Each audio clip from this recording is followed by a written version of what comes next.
Ready to waste them. On your command.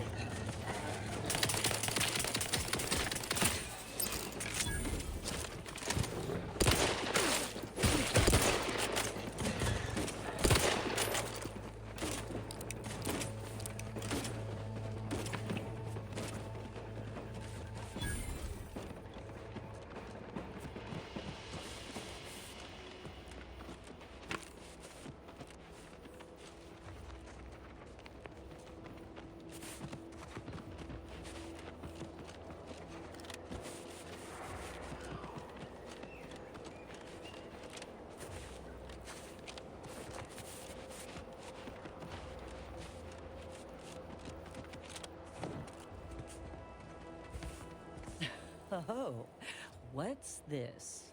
Non-protectorate personnel just sauntering up onto my porch, free as they please. Admit I'm accustomed to a higher standard of precaution. State your purpose, outsider, or exit yon way you came. Ah, I see you've discovered some of my misappropriated materials. Careful labeling proves prudent and useful yet again. Here, for your effort. A full set of Science Adventures Quarterly was stolen from me and sold to various unknown parties across the island. Since you've already proven adept at their repossession, I would put it to you to locate the rest. In exchange, I will provide you with rarities and bits.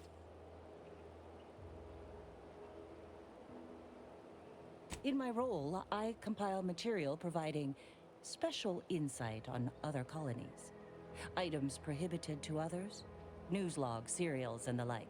During recent troubles, unsavory elements removed certain items from my old office. Among them, this entire series, which took considerable time to assemble, I might add. A form of manipulatory ideation disguised as popular entertainment, intended to sway the audience to their point of view, couched within just a crackingly exciting narrative. Specifically, an Earth Directorate periodical featuring beloved fictional characters Commander Zane and Buddy. An effective mental conditioning device. And right thrilling. It was a popular fiction periodical from not long ago. Each of its 10 volumes featured an exhilarating cover illustration depicting Zane and Buddy's thrilling exploits. Whether they faced automechanical industrialists or robber magnates from the Plutocrian kleptocracy, their tales remained invigorating thrill rides.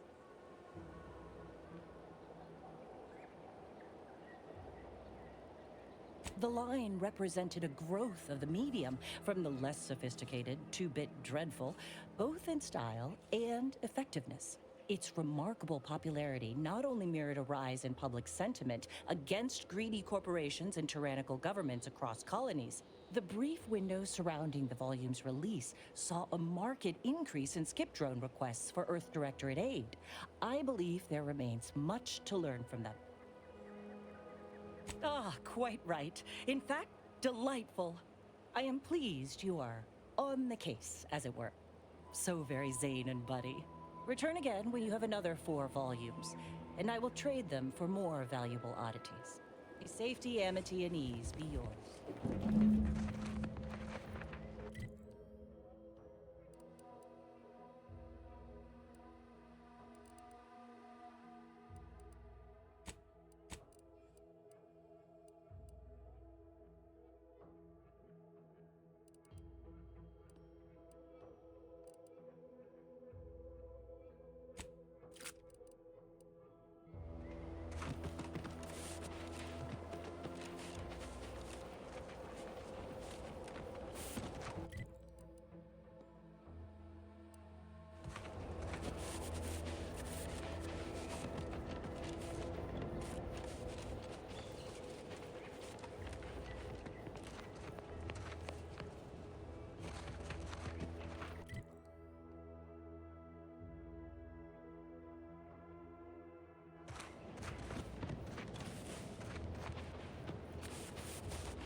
No, Jackson, don't!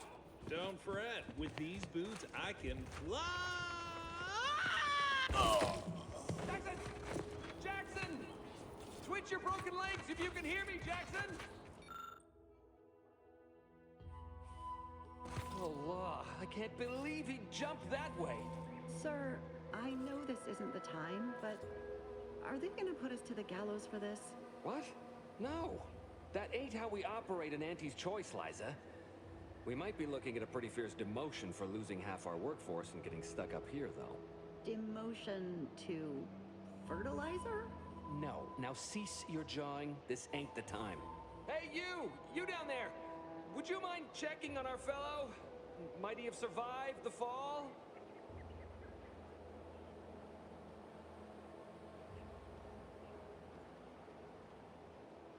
He thought those boots would make him fly, but they really just allow the user to jump repeatedly. Unless their downward velocity is too great.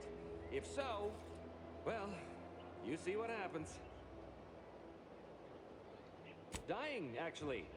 Dying in a fairly slow, agonizing manner.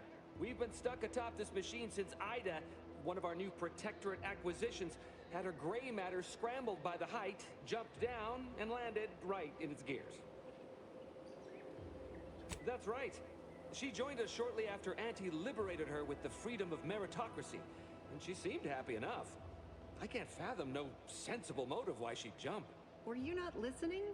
She said she'd always be a loyal subject. It was part of the endless inculcation we endured in the Protectorate. It can prove insurmountable for some. The notion that she'd sacrifice herself, even after seeing the vast possibilities in staying alive and climbing the corporate ladder, it's just impossible to cognize.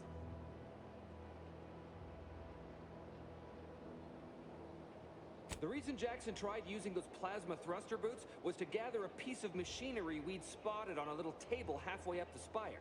It's a drive overloader. If we install it, we can push the platform's arm hard enough to... well, to grind old Ida out of the gears. Though the power of that overloader will deluge the system and, well, overload the drive and burn it out all permanent-like. But desperate times and all that. So if you were to use them boots to bound up the spire and deliver the overloader to us, we'd avoid the tragic fate of our two former cohorts. Exactly! Because he had no idea how science works and thought the word thrusters meant he could fly. So when I told him to jump, he opted for open air instead of where I told him to go. They're experimental. We've not laid eyes on them before. But the data we found with them says they were actually designed to let people hop their way up the spire. If you activate the plasma thrusters when you're already airbound, they could give you a fair bit of extra boost. It should let you turn a quick hop into a surprisingly grand vault. What? But that doesn't make any... Look, are you gonna help us or not? Oh, thank the Sovereign... thank you, stranger. We are eagerly anticipating a long life, utterly absent of starvation.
Rotabulum. They're found in bandages and burn tinctures. If you don't have that drive overloader, ascending may be a way.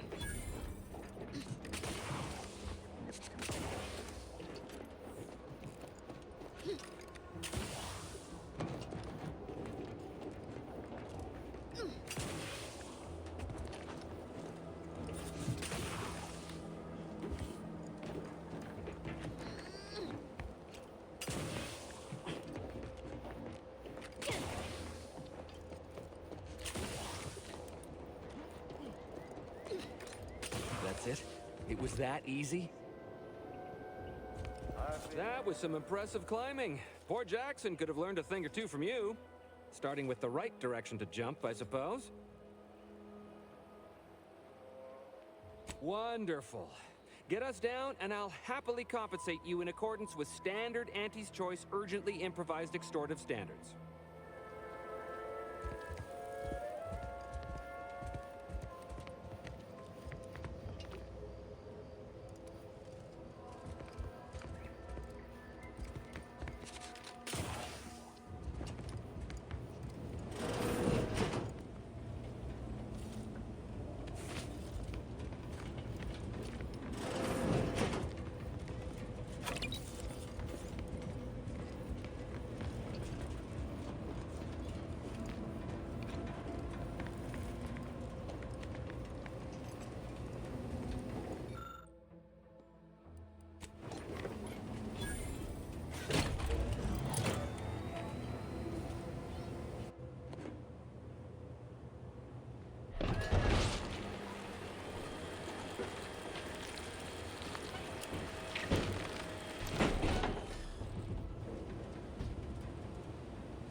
Oh, thank the law. I never thought of myself as a vertiginous sort, but being trapped 100 meters in the air will make you reconsider. I mirror that sentiment, to be certain. In fact, Auntie will have to pay me triple if heights are to be involved. And isn't it grand to be in a system that allows me that freedom?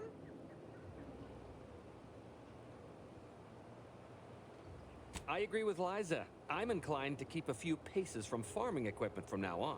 Here's your reward for evacuating us with all our parts intact. I perhaps ain't as awash in currency as I'd prefer, so you can have my helmet as well. It was useful for identifying crops we'd missed in our harvest. But to be honest, I'd like a little distance from plants for a spell.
Is a fellow subject lacking the appropriate seal for their assigned work? Report them for mental refreshment post-haste. It's not a good idea. Outside. I had a nightmare that the matriarch... Auntie's choice is an invasive species, Prudence says. We remain productive. Record states as follows. The matriarch and sovereign chose Eden, the perfect ecotope, as appeared right out of the aether, just as I imagine our proud sentinels do. Like, here I am, your innermost thoughts are known to me, and nobody once hears from you again. Caught me reciting passages from a beacon to the cosmos, illustrating my steadfast fidelity. All subjects prosper under the guidance of our beneficent ruler, the sovereign. That part always hits me directly. To quote my personal log, an essential passage, rightful and true. Charlton Weintraub. Designed it, and the sovereign embodies and executes on it throughout history. Did I? Not again. Oh, this? It's a birthmark, skin condition, both, about which I am rather sensitive, thank you very kindly. Terrible suffering, poor dear. A purple what now? Is that an actual term in use? I don't know. You come in here spouting made-up words and, Of contentment and plenty. We have community, purpose. Would a true ally speak so plainly? Or coolly remark with some cryptic double entendre? Straight talk seems more the province of hidden agents, savvily angling to trick somebody. It is widely known that a sentinel is required to stand revealed before rendering judgment. Why, a plot point about that featured prominently in the latest episode of I, Red Cloak. Of course you believe everything on the Aether Wave. I guess it would be stranger if you didn't swallow the propaganda, even if it does take some heavy dramatic license. From the lowliest subject to the most exalted vigilant, we must... Why, that's wonderful. I'm actually quite relieved a fellow customer like yourself somehow saw through my carefully maintained act. Others in Westport fail to perceive my true nature. I am hardly one of the herd around here. A reference you'll no doubt recognize from those keen Auntie's Choice commercials. And fauna, the pleasant atmosphere, and rich natural resources represent a fascinatingly complex Ah, I am not familiar, though that does sound like one of their products. I refer to the ones for Purple Berry Crunch brand cereal. You likely guessed their influence right off, what with my assertive attitude and all. I laugh at danger. I hand make my own luck. That character is a revelation. You and I are just like him. Get up and go-getters. Say, did Auntie's choice send you here? Don't fret, I am exceedingly skilled at keeping secrets. Like those meddlesome raptidons, or the base individualists within Auntie's choice. So don't fret, the system is resilient. The system... If I am not the person for it, I would be most surprised. Do tell. To maintain it. Keep doing your job with pride. Keep informing on your neighbors. Same as ever. I normally might, but my cousin, the warden there, freely enjoys stringing up Auntie's choice sympathizers. And Marilyn would grant no reprieve to family.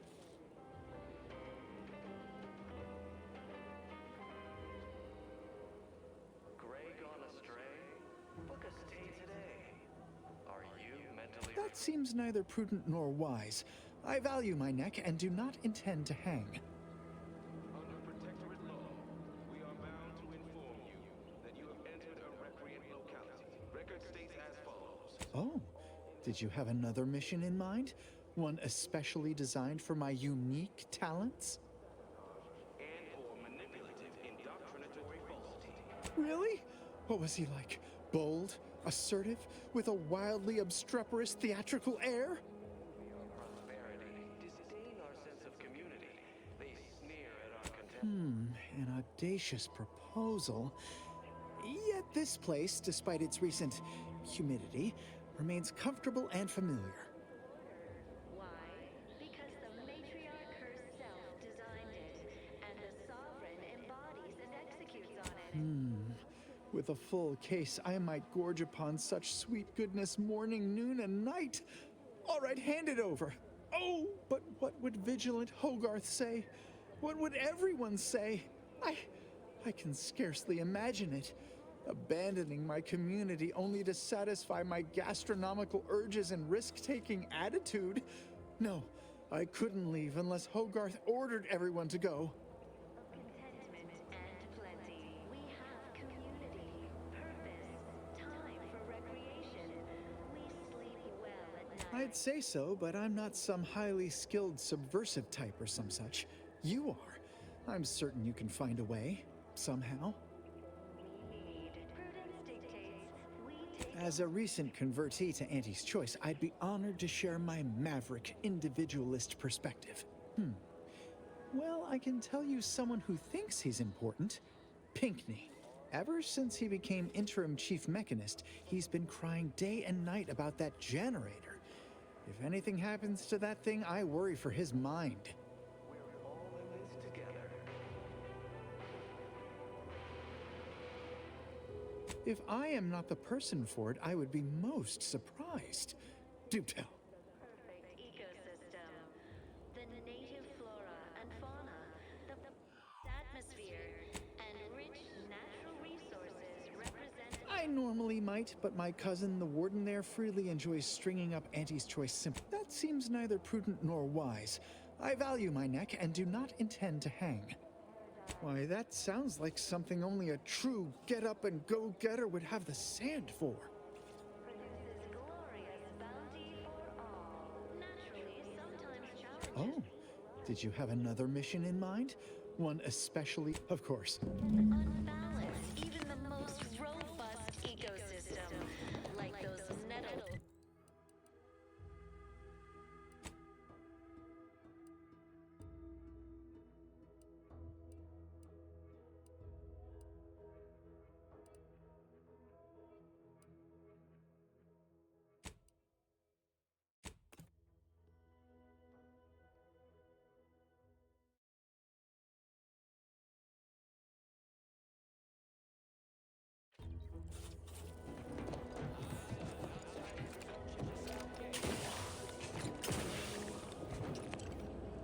I see you have not brought my cousin to heal.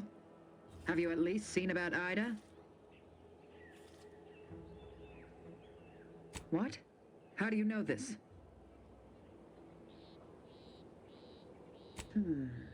Keen as I am to entertain this, am I expected to take traitors and corporatists at their word? Let me see that. Yes. Yes. This does appear to be hers. Unfortunately, there are reports of the Harvester having been repaired in the wake of her sabotage. Though her triumph may not have endured, it was a good effort nonetheless. Should Montelli deign to interrogate me for my associations, I'll be certain to inform him of her patriotism.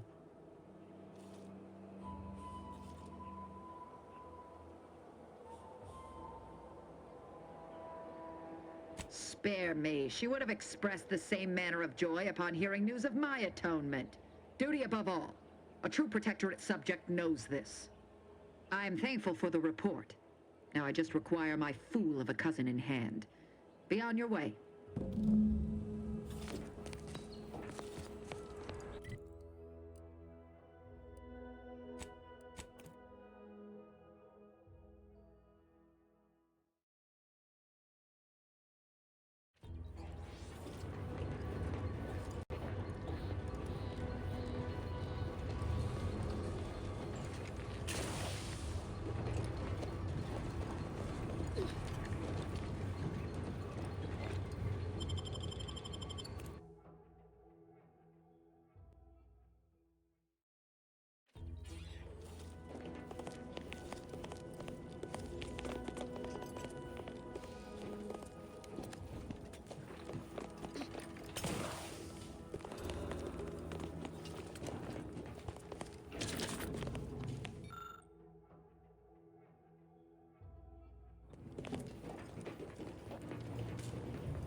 Huh. A protected vestige. Guessing the cadre didn't make it there. Time to start poking around. We'll need all their armorial IDs to get in.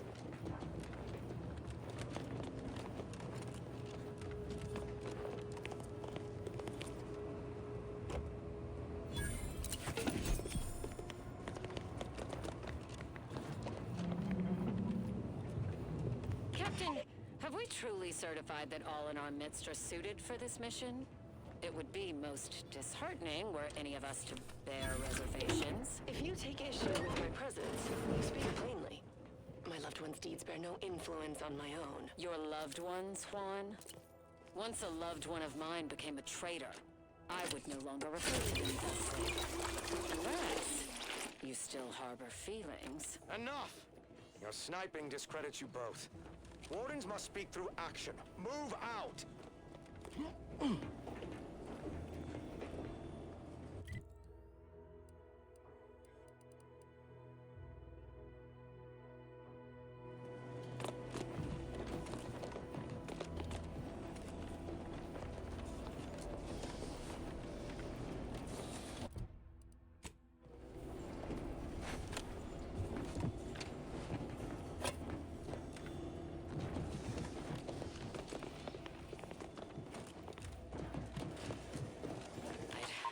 Commencing combat-related activities. This facility is overrun.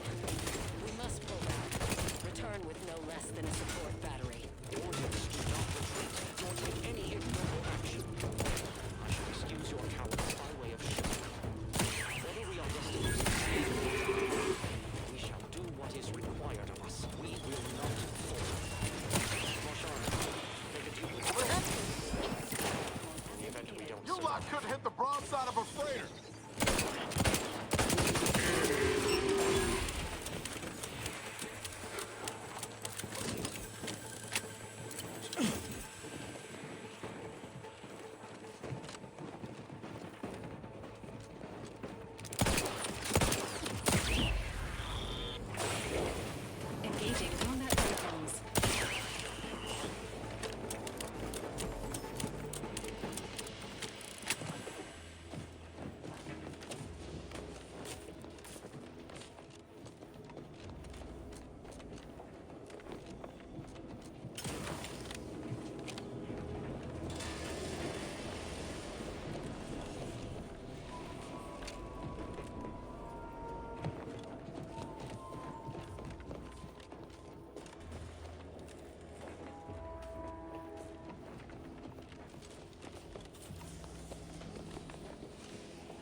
vehicle at your request. Guns cocked and loaded. Just give the signal.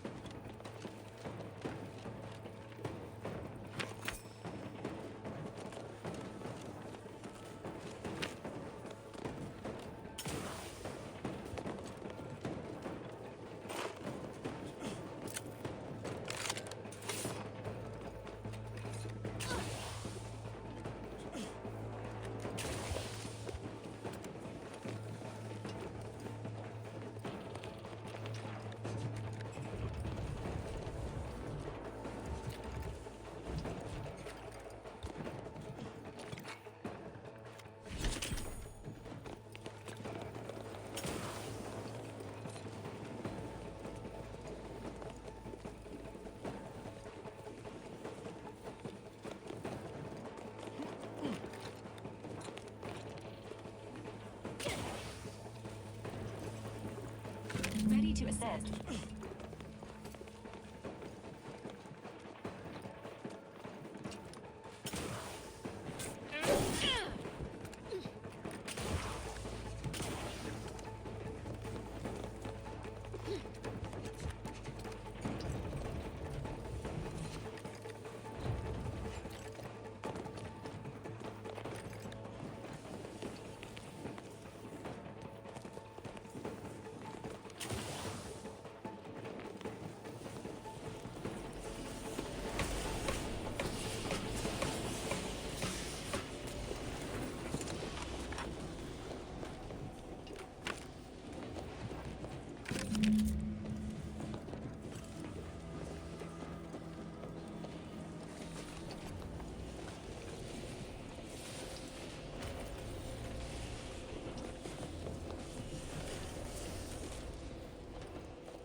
Everyone else go. Enthusiastic.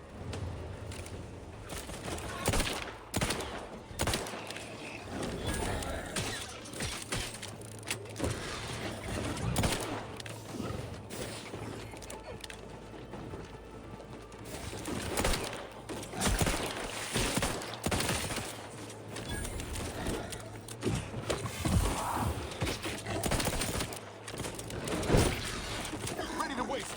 No longer detected. Waiting mode re-engaged. Approximate live ETA unknown. Damn it! I swear if not the bad luck, we have none at all.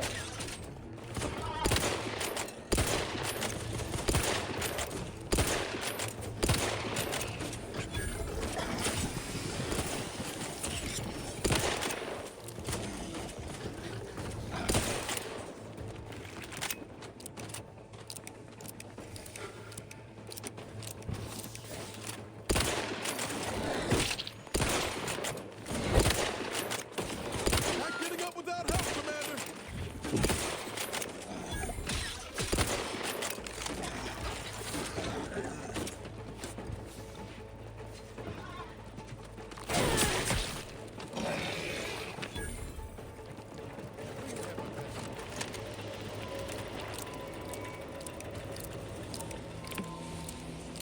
Attention, hostiles. Repeated attempts to devour the commander were strongly discouraged.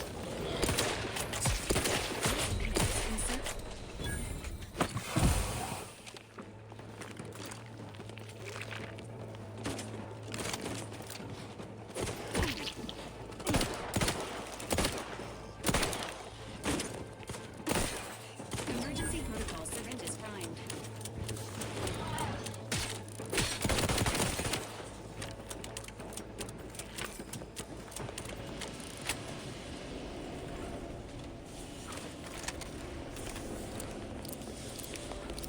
If all that was some kind of universal test, hope this means we passed.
at least one of my lungs meets the open air, LaRue fell swiftly.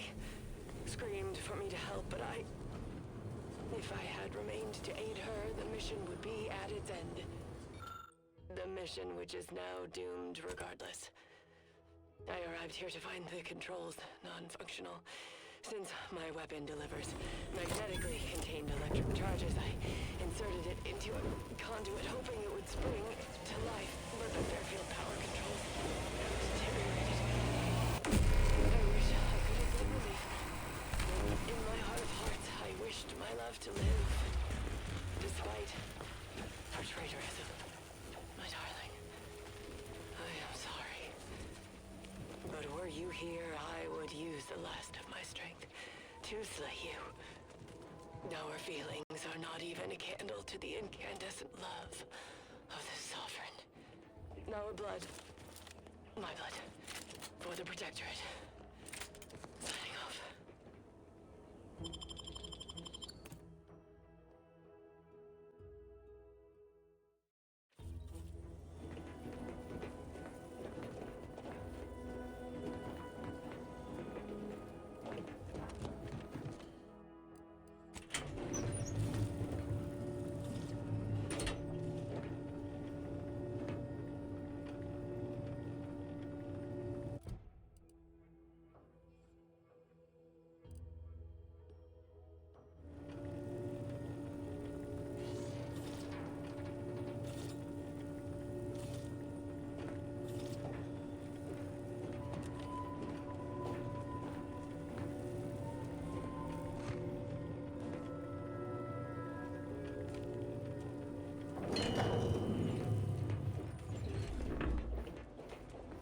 Give the order and I'll take care of it.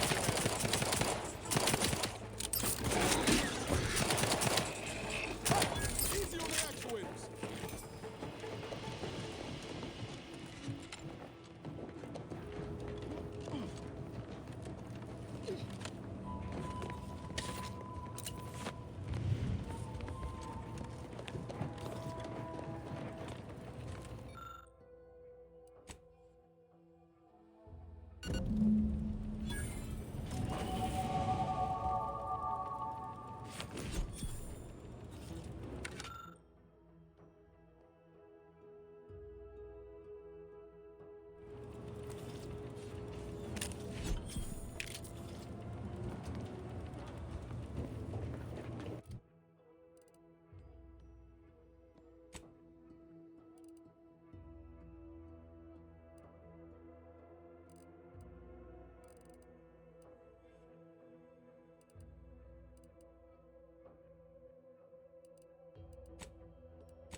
Need something, Commander? Sure. Always.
The maintenance room.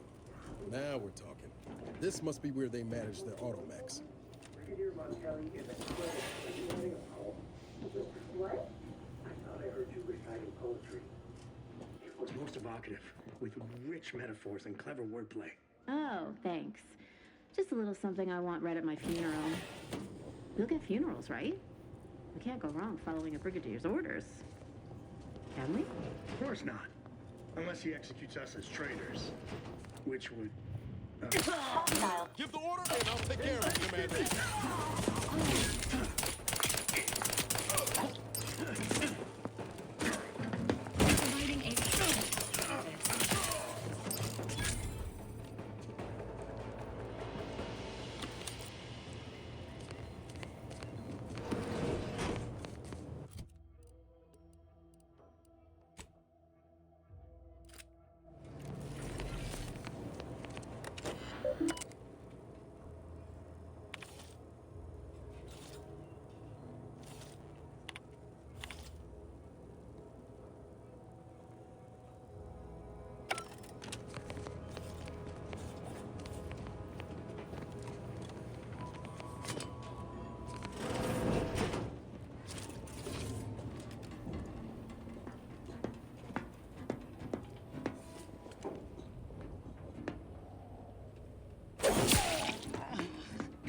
Providing a strategies.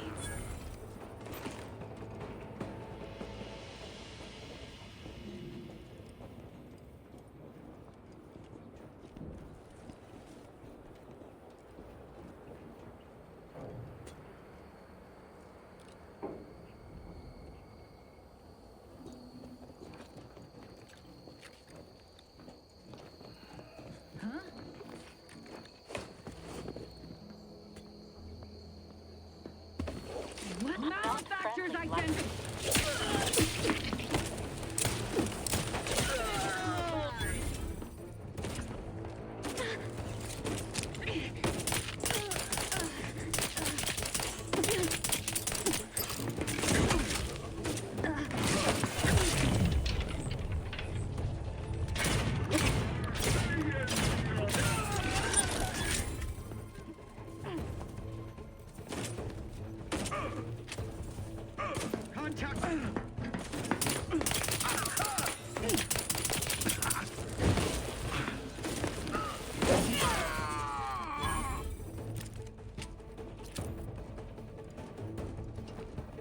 Maintaining your balance stamina.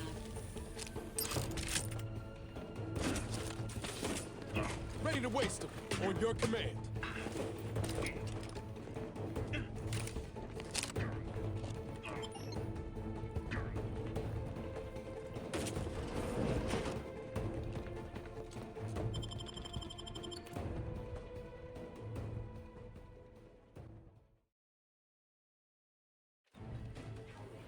Putting traitors on display like that's one way to send a message.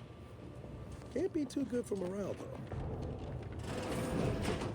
This cannot be happening. Not again.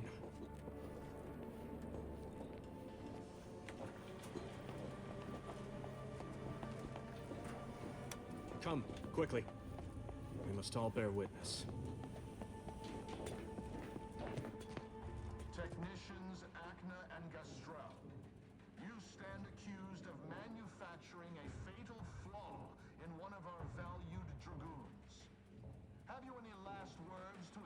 your shame?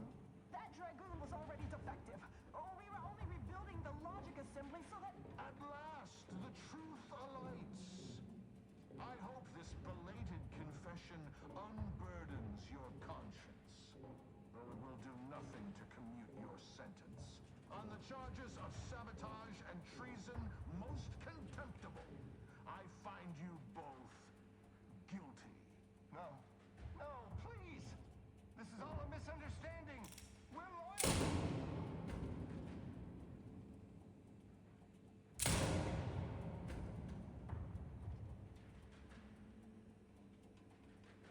More loyal subjects executed.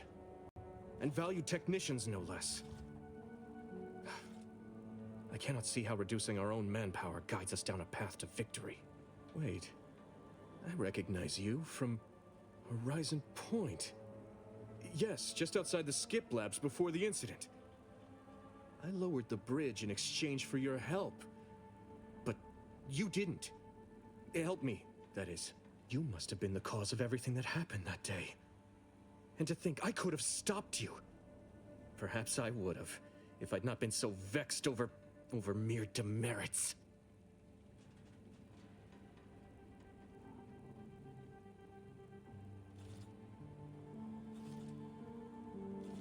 What would make me feel better is a long hour with a bottle of prestige gin.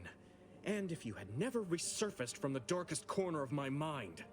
Now I will be forced to slay you in a fashion undesirable to us both, and hope I can explain your unlawful ingress to Montelli. Truly, this day is cursed.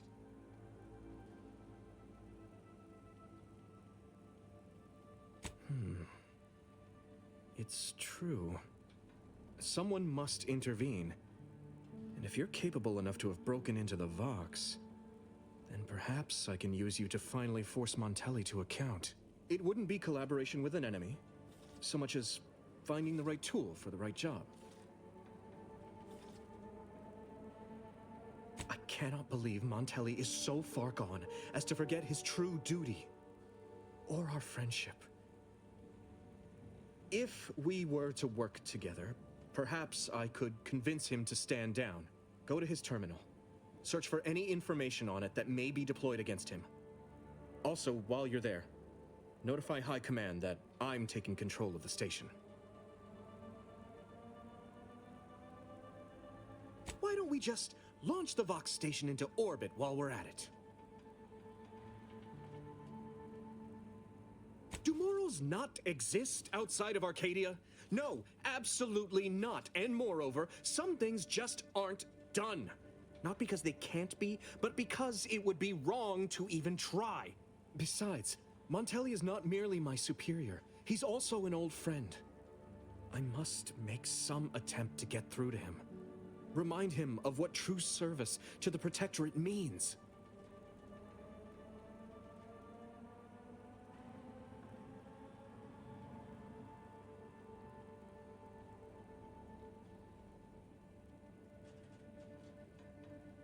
You will need your own access card to get upstairs.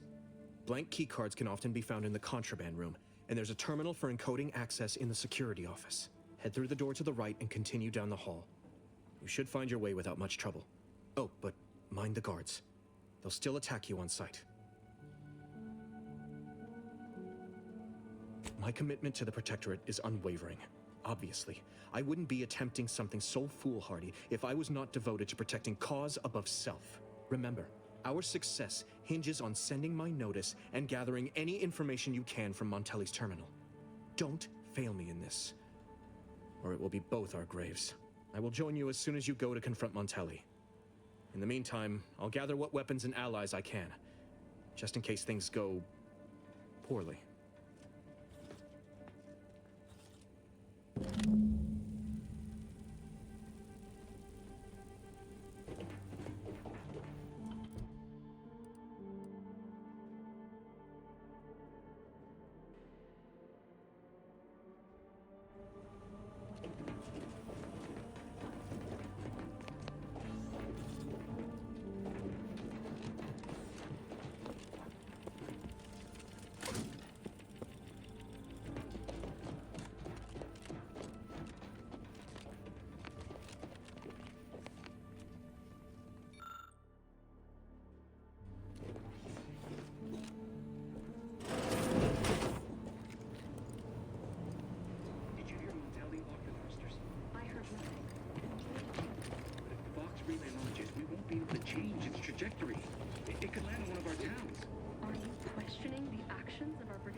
something?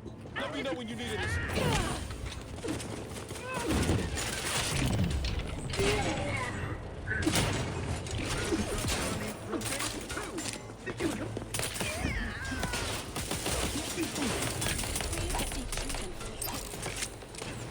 To reload.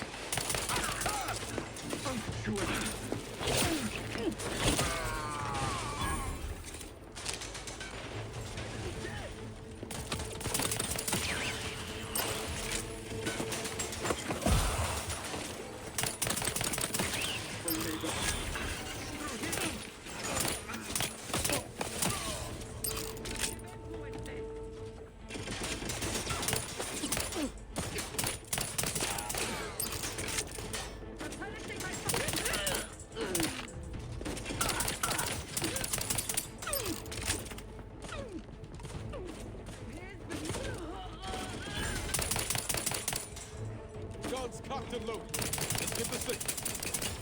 Appreciate a little help, Commander. Knew you had my back.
Perfect society demands perfect thoughts. Confronting threat. Dispensing medicine.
just turned on.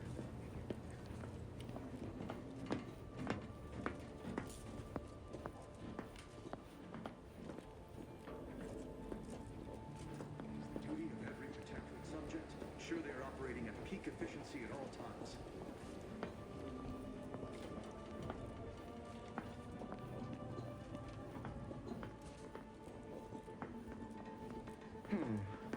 Sort of peculiar. Make me rock on over there. Air marching mode!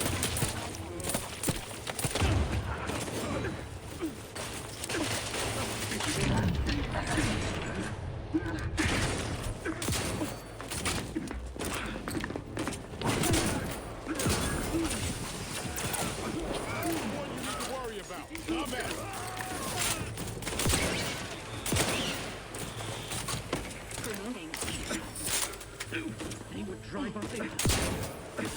Not getting up without help, Commander! Best reload!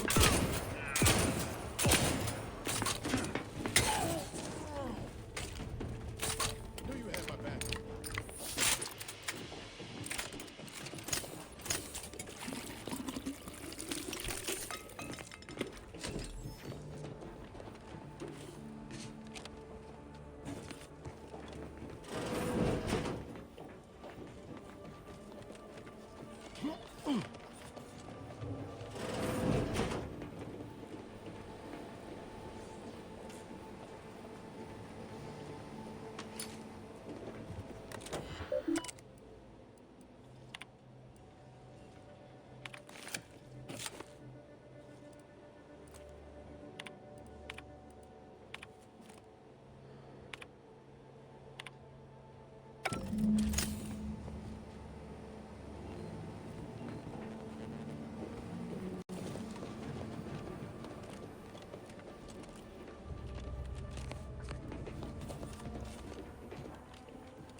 Can I remain unsullied under the command of a rambling, nonsensical persecutor?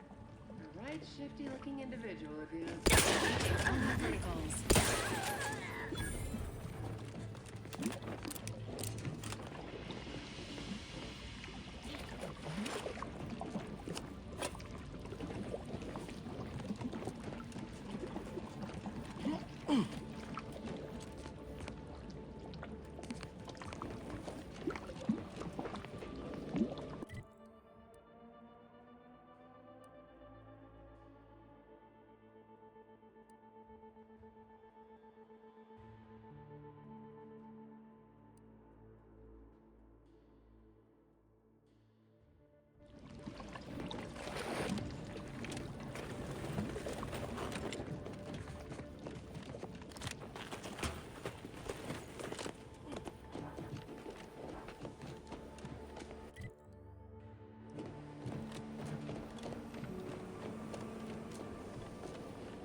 Enthusiastically neutralizing unfriendlies.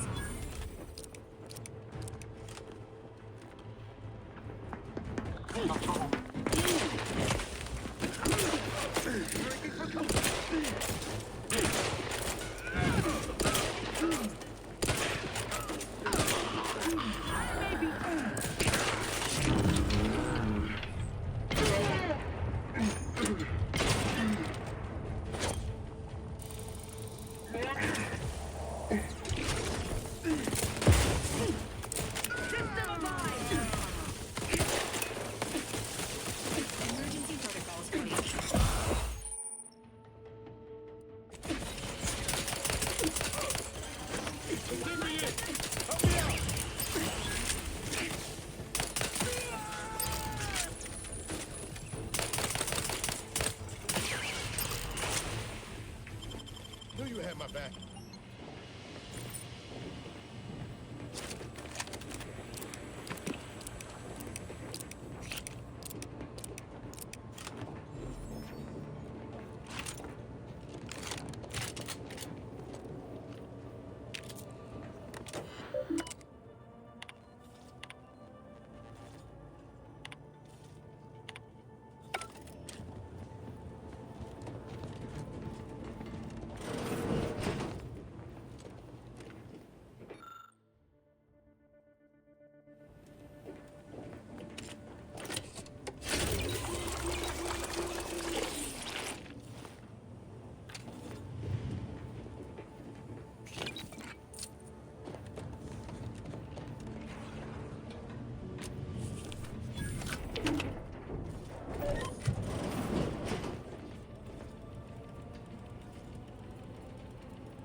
Emergency protocols ready. Taking cover! Give the word in, I'll take care of him, Commander. I'm the one you need to worry about. Hey, got a distraction for you. Invader neutralized! Breaking from invasive elements! Peaceful neighborhood.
Huh.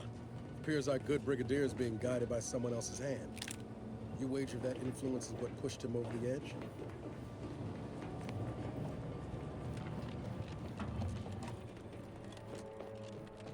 Admittedly, yes, but those were minor incidents. I can confidently assert that under my strict hand.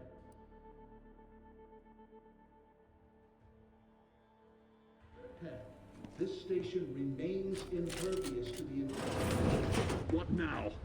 Ah, an intruder. Of course. I was warned the paradigm would test me, and here you have arrived. And Corbin. By your presence, am I to understand that you've turned renegade as well? Of all the serpents writhing beneath my boot, you were the last I expected to strike at me. My intentions are as they've always been. Honorable. I only wish to talk. Talk? With a gun in hand and an enemy in your shadow? Do you mistake me for a fool? Turn your gaze outward, Umberto. Look at everything you've done. Can you honestly tell me this is for the good of the Protectorate? I'm killing traitors. Seditionists. I am purging our prized garden of chokeweed and all manner of slithering things. My methods may seem callous, but a swift response to treason is necessary to prevent this crisis from worsening.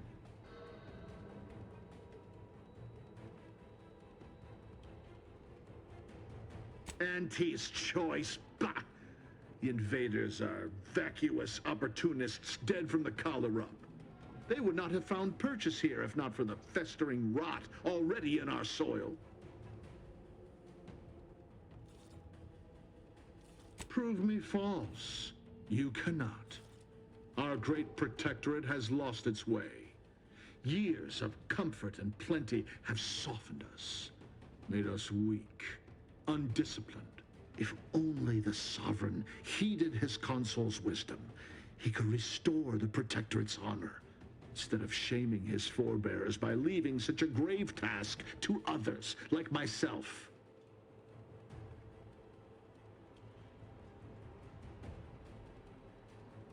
Buckled? No. I was remade, reforged. My resolve has only strengthened in the heady toil of this war. As a blade beaten while hot, all the weakness got out. When you speak, I hear the voice of my friend. But not his reason. Not the man who taught me to temper discipline with care for those under my command. If any vestige of that man remains, I believe he'd recognize the need to be relieved of command. And would welcome the friend who gave him the opportunity to do so bloodlessly. The only thing I would welcome in this moment is your head upon a pike, you fraternizer. What do you know of it? I know you have only ever wanted one thing, to serve the Protectorate. Right now, you're only doing it harm. But perhaps if relieved from the pressures of command... You speak of an impossibility. Were it so easy to choose another path, do you think either of us would be here?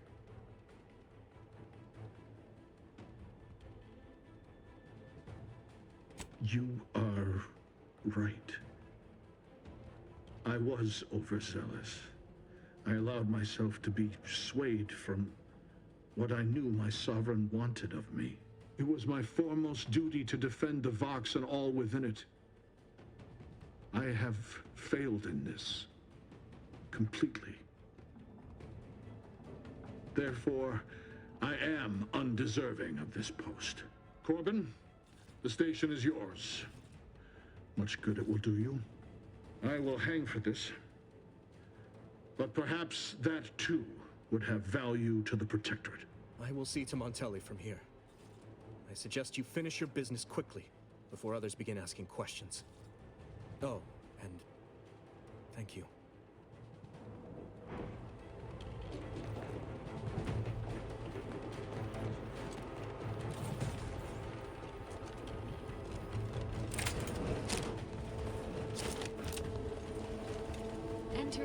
control room. Commencing search for clues.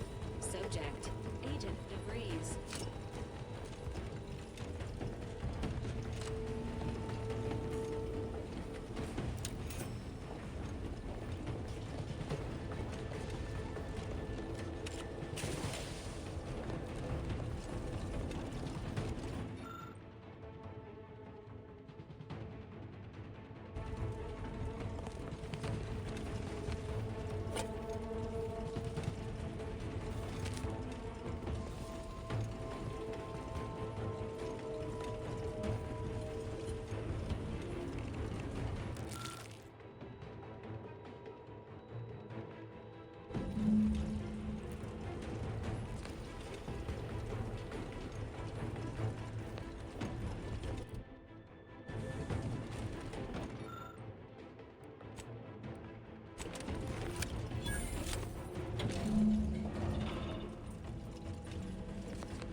I don't know who you are or how you accessed my private terminal, but it won't do for prying eyes to have evidence of my activities. I've triggered the Vox Relay failsafe ejection routine. But worry not. After launching, the station will take several minutes to achieve its pre-programmed self-destruct altitude, so you'll have plenty of time to enjoy the ride before your death.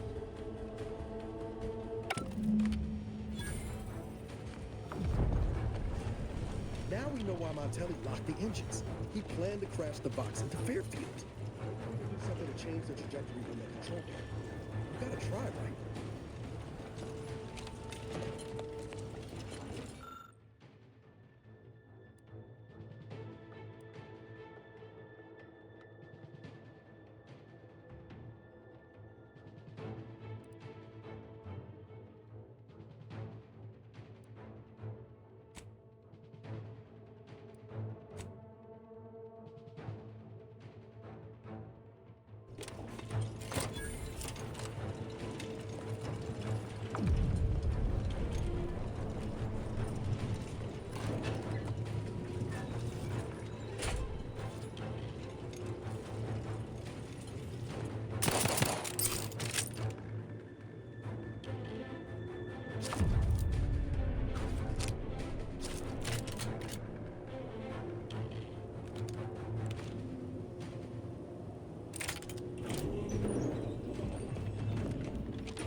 can't recall seeing any of these Protectorate types ever run a scam on each other.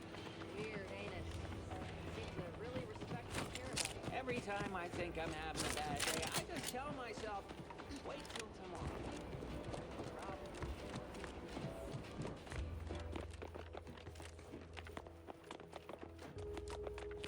Did you hear? The Vox relay has launched into the stratosphere. We are beyond fortunate that no one was injured. Aside from those in the relay itself, I suppose.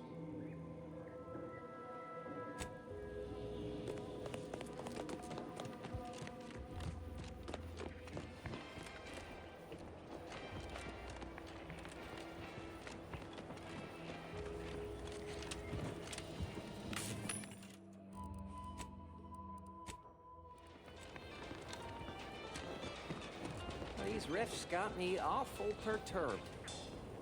Swear, I almost had it this time. Everything all lined up. Easy mark, guaranteed moneymaker, favorable terms. Practically the recipe for success. Look like you've had your share of troubles. Ever had the perfect opportunity just slip through your fingers?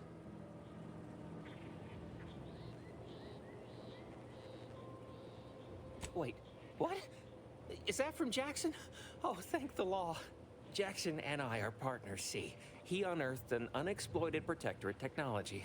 Promised it'd revolutionize the daily life of Auntie's choice citizens. This is just the thing to put me on the map.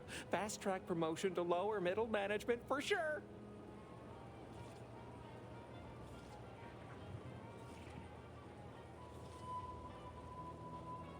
Why, that's terrible. But you said you have the schematics? I'll take those. What? Sovereign's finest potato corollary peeler? This was supposed to be a guaranteed bestseller. Who in their right mind would... Jackson, you idiot! Ah! It's a good thing he's dead, because if he wasn't, I'd kill him! There's no... God damn it! I'm never getting that promotion.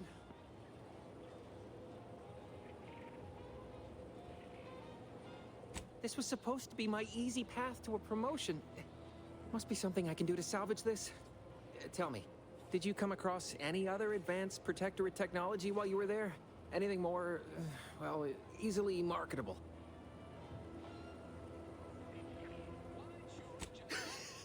Personal thrusters? No one would ever want such preposterous things. I'd be laughed out of recreant reclamation. Imagine, jumping about like a sprog. Ridiculous. Well, here's all I can spare in regards to your compensation. Try not to spend it all in one place. It's supposed to be categorically bad for commerce. In the unlikely event things somehow pan out and I get that big promotion, I'll see you're taken care of. Until then, take care. Line of specialty drinks for the discerning consumer. Anti-Fizzos.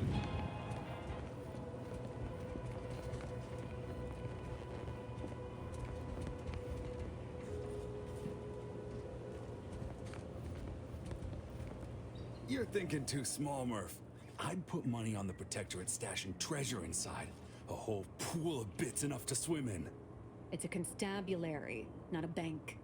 And certainly not some kind of gold-filled swimming hole. Besides, these Protectorate lack imagination. Never had an original thought wasn't written down for them first. Like I told you before, it's probably just guns. I'd guess you're one such person.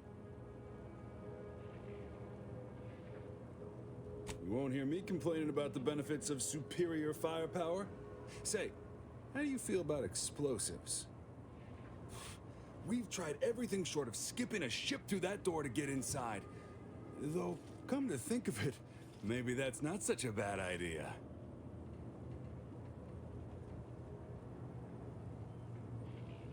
Don't encourage him. Fine, Skip drives out. Say, maybe we could commandeer one of them tractors out in the field instead. Oh, that could plow through the door. In case you haven't noticed, we're in the middle of a war. And hard to say whether we're winning or not. Better question is why no one else is treating this like a top priority.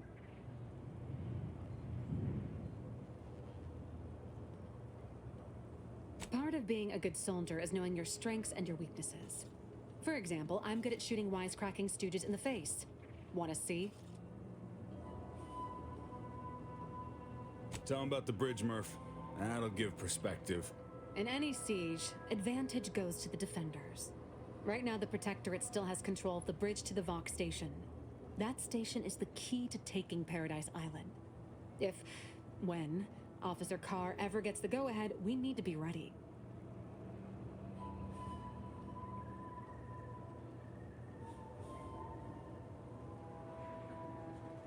Right. With all our new trainees, we've got the numbers. But bodies won't mean diddly without the weapons and equipment, hopefully inside that armory. If there are any weapons at all, I still say it's treasure. This is Eden after all. You've made your case, Kemp. I'm more interested in hearing the opinion of our new friend here. What do you suppose is in there?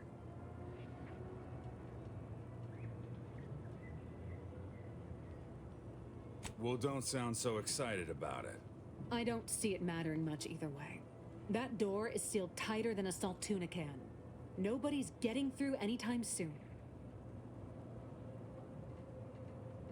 Oh, really? Why didn't you lead with that? Ordinarily, I'd question how you came about such a unique skill set. But circumstances being what they are, have at it. Just know we're keeping an eye on you.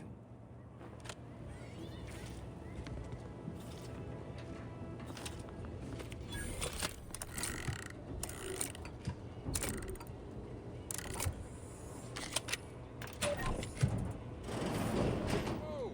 How in the blazes did you get in there?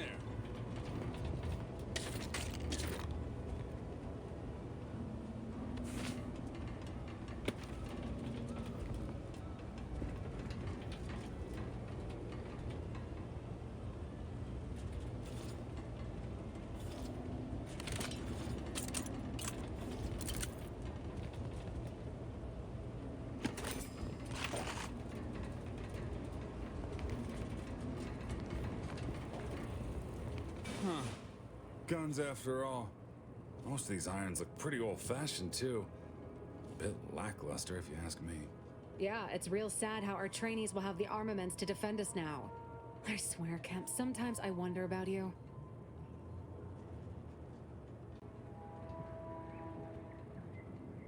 I'd say you've earned that lead pusher. Thanks for all your help.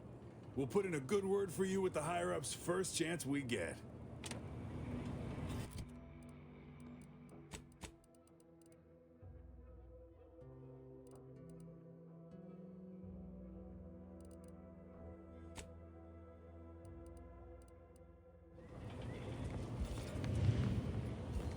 Leave me be. I have no interest in dealing with the machinations of you dark marketers today.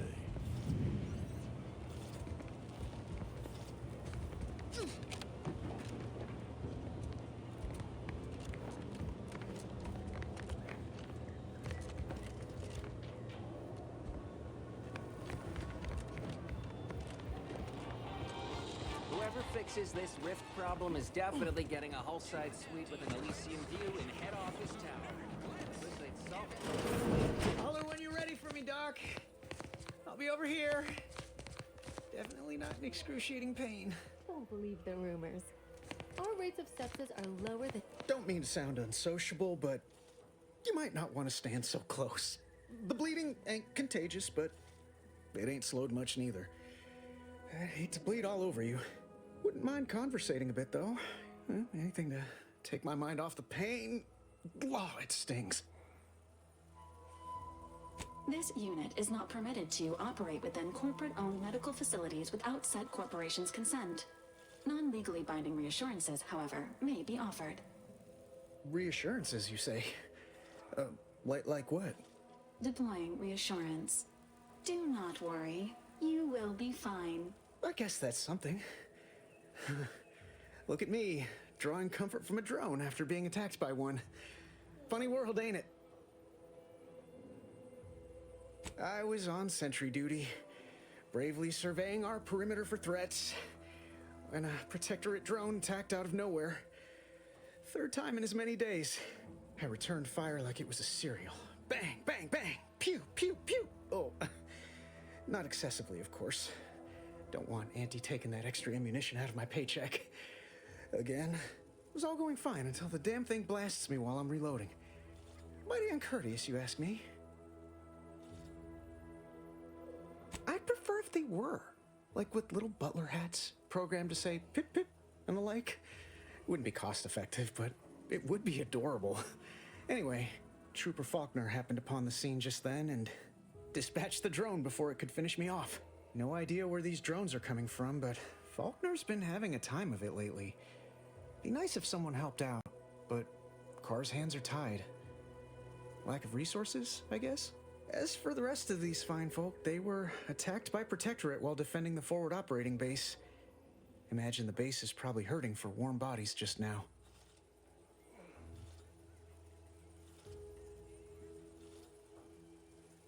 Only one of the most lucrative posts a soldier could be assigned to. Hazard pay through the roof. The FOB's our main line of defense. The only thing stopping the Protectorate from sending their legions over that bridge of theirs and attacking us here in Fairfield. The man in charge, Commander Torres, is a legend. Rumor has it his troopers are relentless, fighting through wounds that would kill most. What I wouldn't give to join his outfit.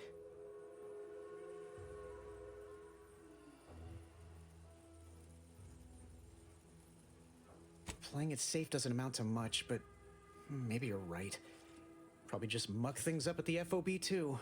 Damn it. I gotta find some way to beat these low-runger allegations. It's all a moot point till I can get this arm of mine mended. Poor Doc Barnes is working himself to the bone trying to take care of us, but he's only one man. I suppose it could be worse. At least Command's not throwing us at that relay station. Can't imagine the casualties he'd be dealing with then, given all its defenses.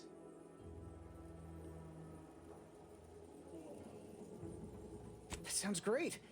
I'm sure Doc Barnes would appreciate the help. You'll find him in the next room over. Just be prepared. He's not too keen on interruptions. I must ask.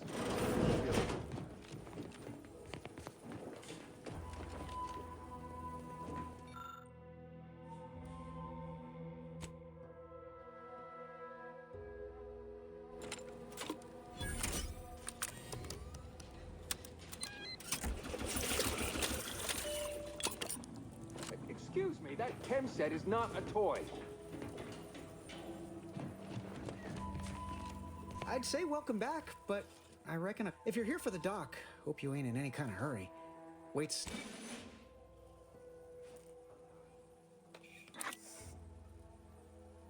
Much obliged. That feels night and day better already. Protectorate forces won't know what hit them once I'm back in the field. Thanks again, friend.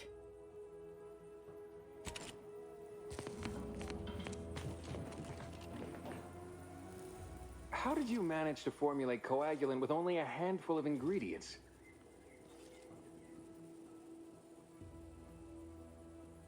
No need to clap yourself on the back. The results speak for themselves. In any case, I hate being in debt to anyone, so here, there's something for your trouble. It's your lucky day, Trooper. Our friend here has manufactured a coagulant that will raise your likelihood of surviving the abscission procedure tenfold. I'm still not sure about... What's that burning smell? Oh, good. I think the saw's all warmed up.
outside.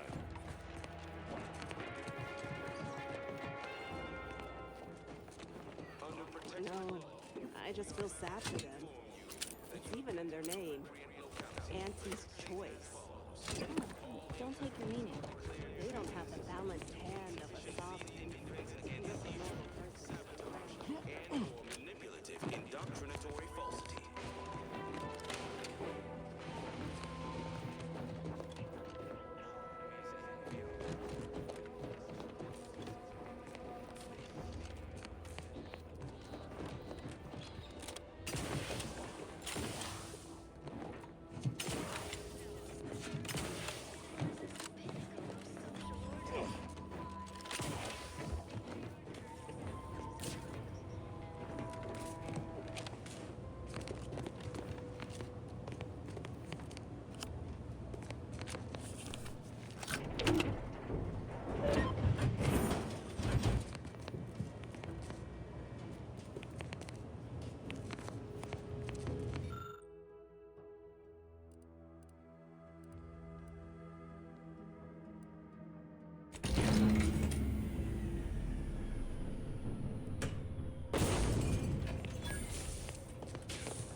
Salutations! This is DB Mills. I'm very curious how the town is going to function without the generator.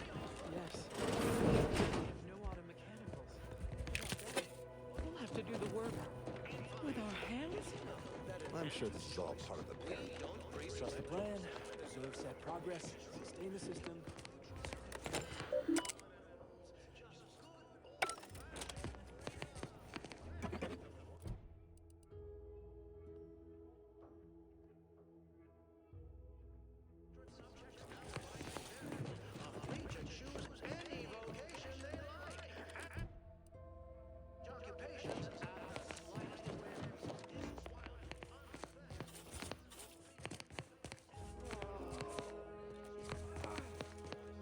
Everyone's neighbor Prudence was my actual neighbor.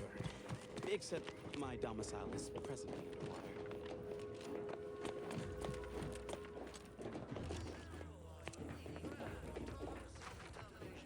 Pack your bags and get ready to think for yourself, choose for yourself, buy for yourself. With Auntie's choice, your life will be transformed for the best. Why choose just any choice when you can choose Auntie's choice? Remember! I certainly don't want to sound like I'm questioning the paradigm.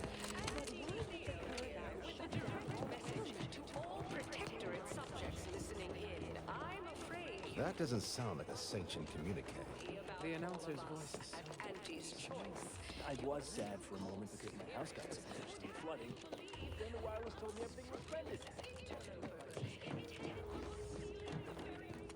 This is all going perfectly according to the parrot. You walked in here under your own steam and appear reasonably free of cuts, burns or weeping lesions.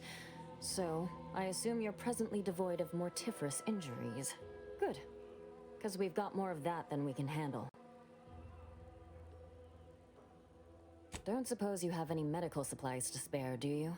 That you might kindly consider donating? Oh, no thank you. Not looking for anything that does more harm than good.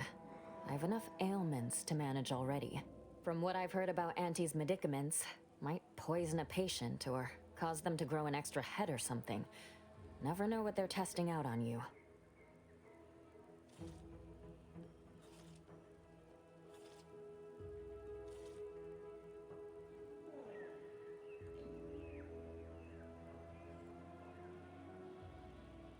Honestly? Well, I'm a reasonable judge of character, and you seem upright. On behalf of my patients and I, thank you. We're all grateful. Guess outsiders aren't all just base individualists like they say on the wireless. Barring this being some tricky sales strategy, that is. This is a good start, but I fear it won't last long. Wouldn't happen to know a reliable means to procure more, would you?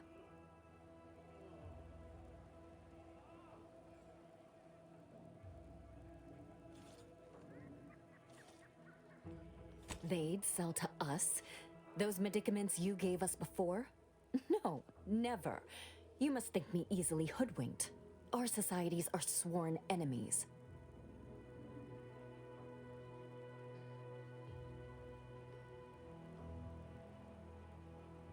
You almost make that sound reasonable, under a highly skewed, morally vacuous light. Not seeing a wealth of options here at present. I can watch my patients die, then face execution, or we can resettle elsewhere and remain alive. I lean toward the latter. The abandoned section of Westport ought to have some supplies. Should be enough medicaments down there to help our injured survive the trip to Fairfield. It's perilous, though.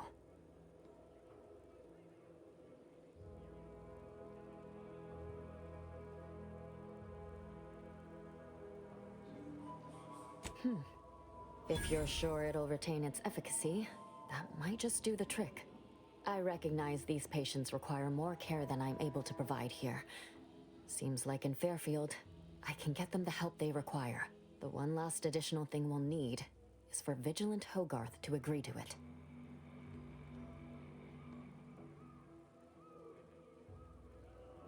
It's less a concern about disloyalty, and more my respect for his abilities.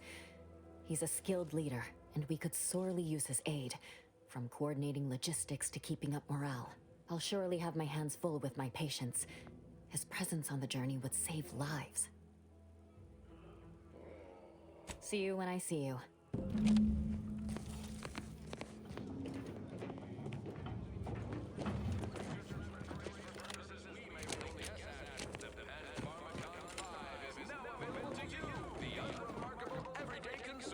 Hello again. Have you spoken to Vigilant Hogarth yet? Ah, I see.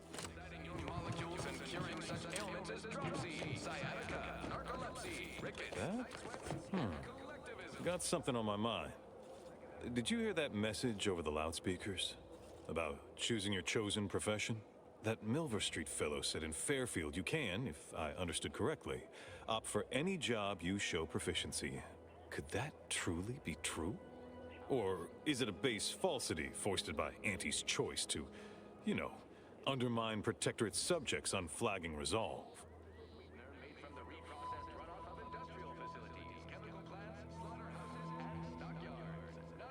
Oh, and they hire you too. You're not simply assigned a role, but you, I guess, need to prove competence? And maybe even expertise?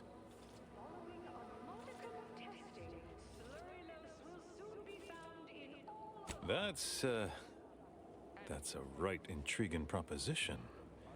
I do wonder what it's like to have a choice about things. If it weren't for Vigilant Hogarth, I do believe I'd scarp. Yeah. You convince him? You know it's authentic. Now with 110% of your daily chemicals and preservative.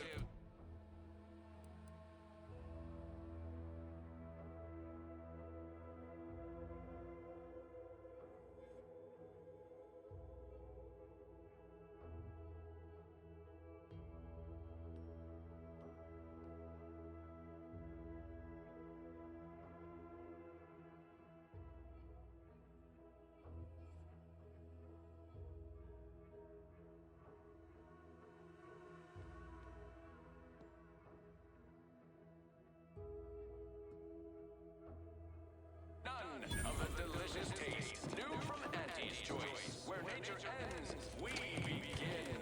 Give Auntie 2 bits, and she'll give you some new bliss.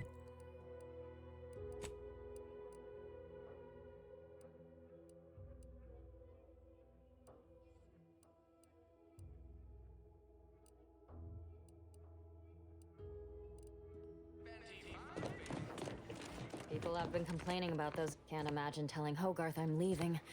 Can't imagine telling Hogarth I'm leaving. Believe I feel it. That vacuous cacophony sets my teeth on edge. Ah, the itinerant stranger returns.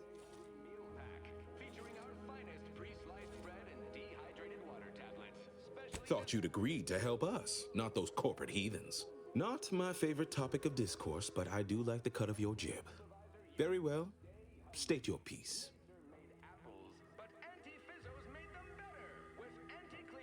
But it's not everyone, is it? I'm sure it's not. The majority of my subjects are steadfastly loyal, resolute, right as rain. This is DB Milver Street of Fairfield with a special one-time free offer for all Protectorate subjects within and without. Things are fine. Everyone's fine. They deserve better. Huh. They do, don't they?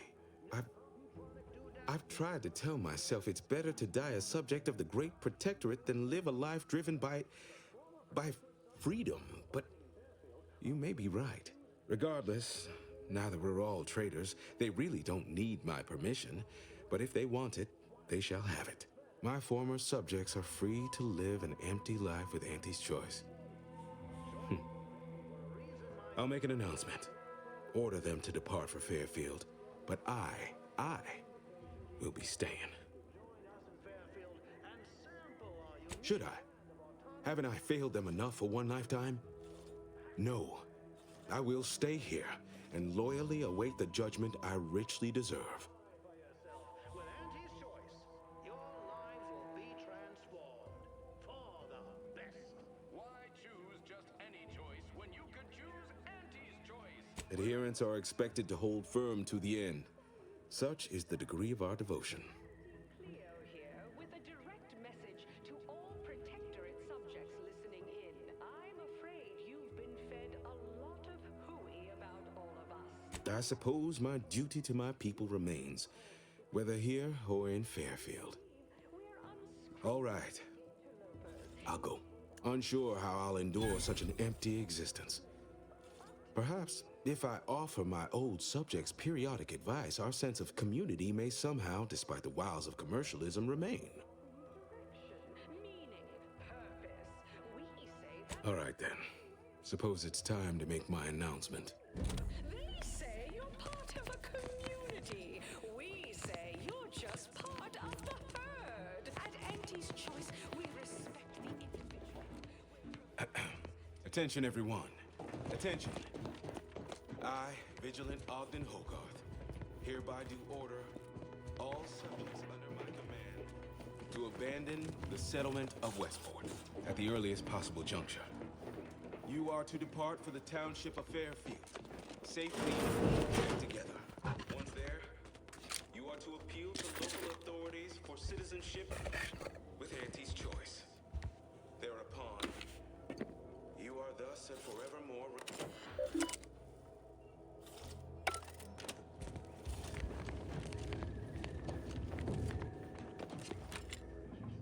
Prudence dictates we maintain sufficient zeal at all times. Hope I don't get assigned to a grafting lab in Fairfield.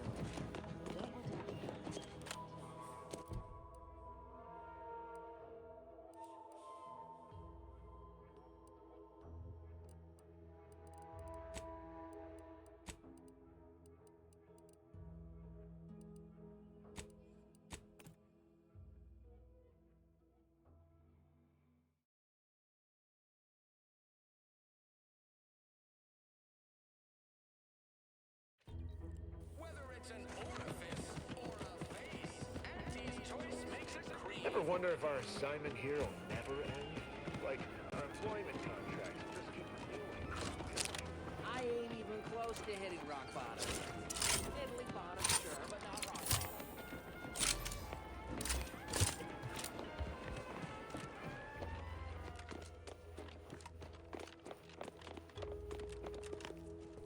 lifted my spirits right out of their doldrums. Our new guests have just arrived.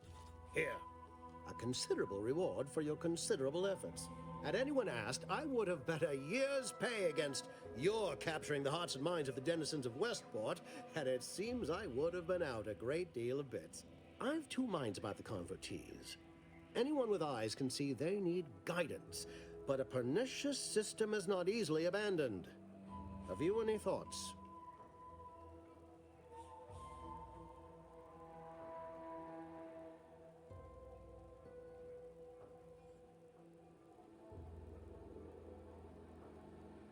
Trust will take time to build, time and patience.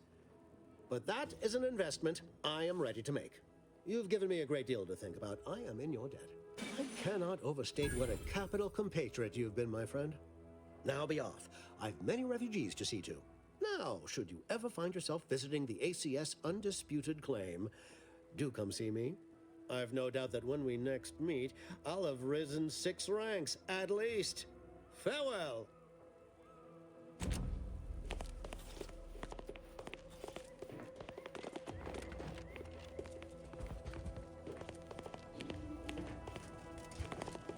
Heard you're working for Milver Street. You can consider my offer formally rescinded. No reason to believe he wouldn't attempt to sabotage anything I attempted.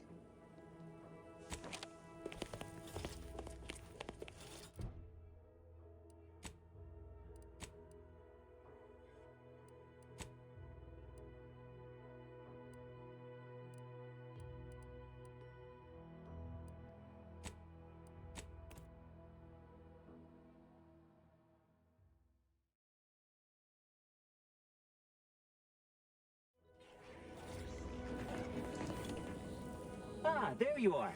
I was expecting you 4 minutes and 27 seconds ago. But never mind that. I have a missive for you. Highest priority.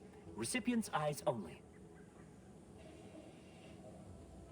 Not remotely. But never fear. The delivery success metrics do not require introductions. Or so I was told. All I know is that it was sent by the Order of the Ascendant. Oh, they did also say it was important. I was tasked 6 months ago to deliver it to whomever ship was at this landing pad at this exact time.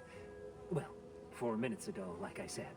All other questions may be answered by viewing the missive, I expect. Farewell, and as they say, may all your endeavors come to fruition.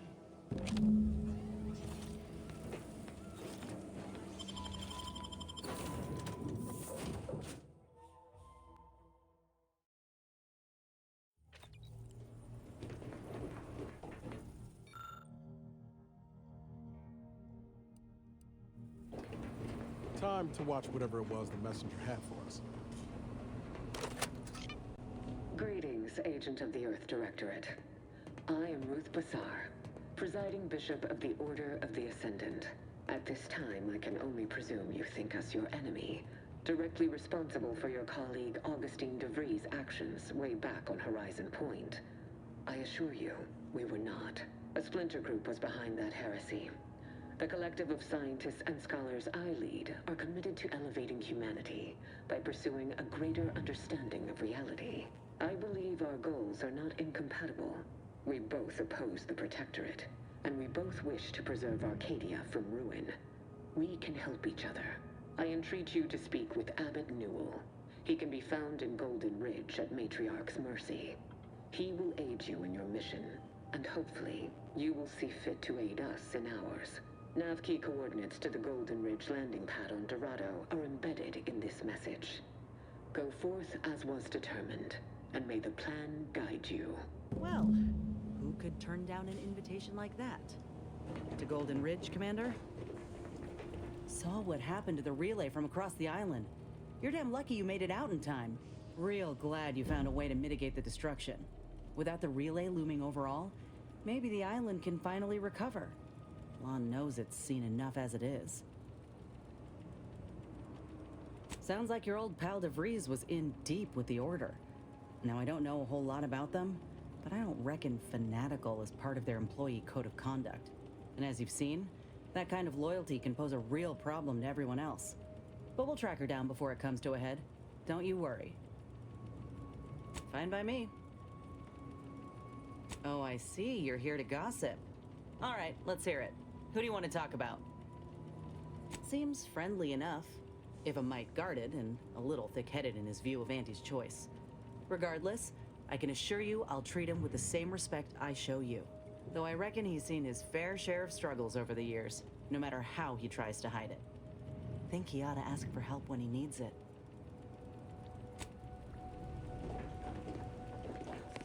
Got Inez moved into Helen's old quarters.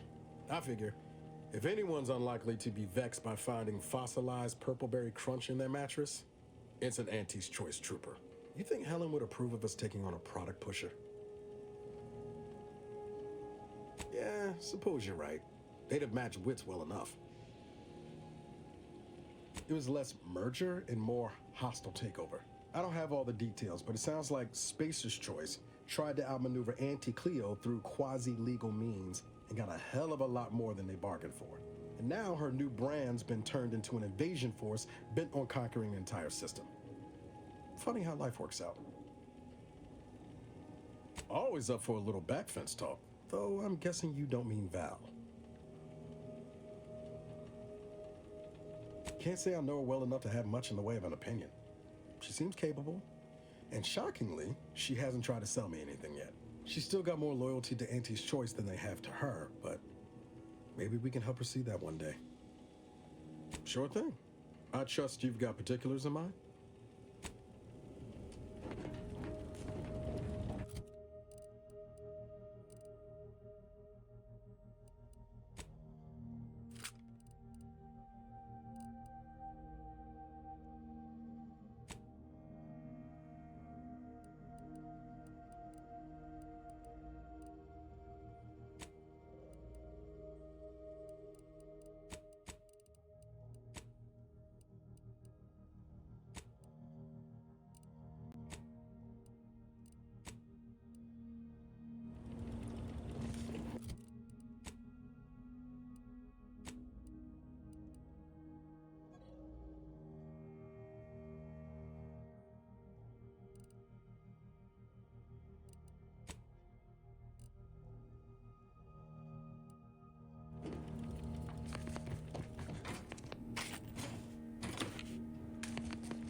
Commander, the nav key coordinates supplied by the presiding bishop of the Order have been verified. Landing in Golden Ridge is now possible. Additionally, we are also able to land in Free Market Station due to the Astrogator's progress with the updates necessitated by its rebuild. Golden Ridge is located on Dorado. It is home to the Alexandra Monastery and Matriarch's Mercy, as well as previously being a center for mining Zeranium. The Protectorate abandoned it soon after the invasion, leaving Auntie's Choice and the Order of the Ascendant to fight for control of the area and its resources. Free Market Station is an independent marketplace, the only one in the system. It is called such as it was built out of a crashed Auntie's Choice freighter by that name. Agent Ibarra prioritized your recovery above pursuing Agent DeVries. This involved disassembling and rebuilding the astrogator to allow the incognito to travel to your location. As the rebuilding process progresses, old nav keys may be unlocked. Unfortunately, most of them are likely not recoverable.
Notice, the following points of interest have been identified. Matriarch's Mercy, Alexandra Monastery, the statue of the Matriarch. Look, damn, what was that? There ain't been active fighting here in, I don't even know how long. We got bases down there. If one of them got hit, then that strike will be the first of many.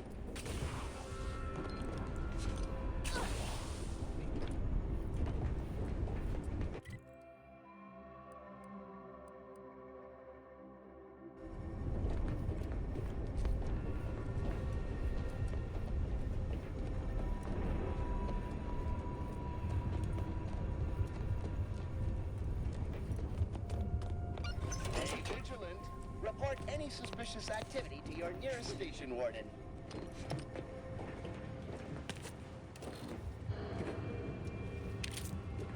Attention passenger. You are running 21,027.5 hours late for your tram. Please be mindful of your departure in the future.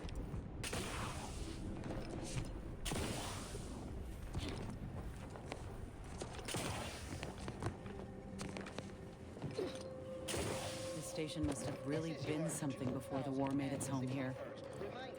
Things escalate. Might never be something again.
is commendable, passenger.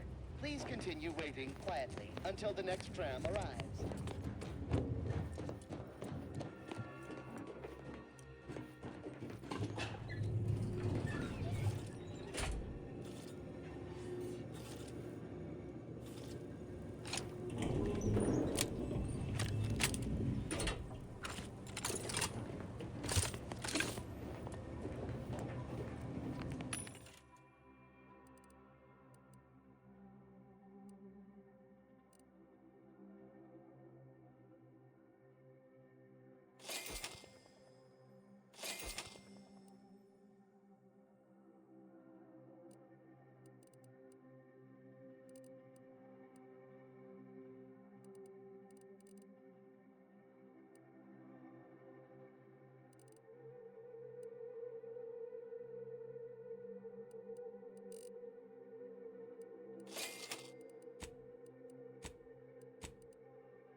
Multiple signs of habitation observed.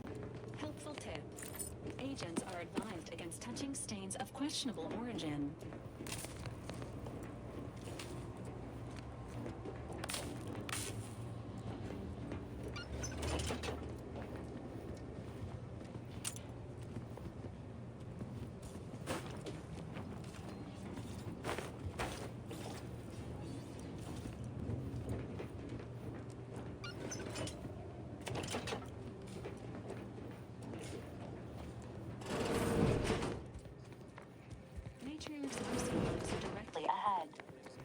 Unit is ready to proceed when you are, Commander.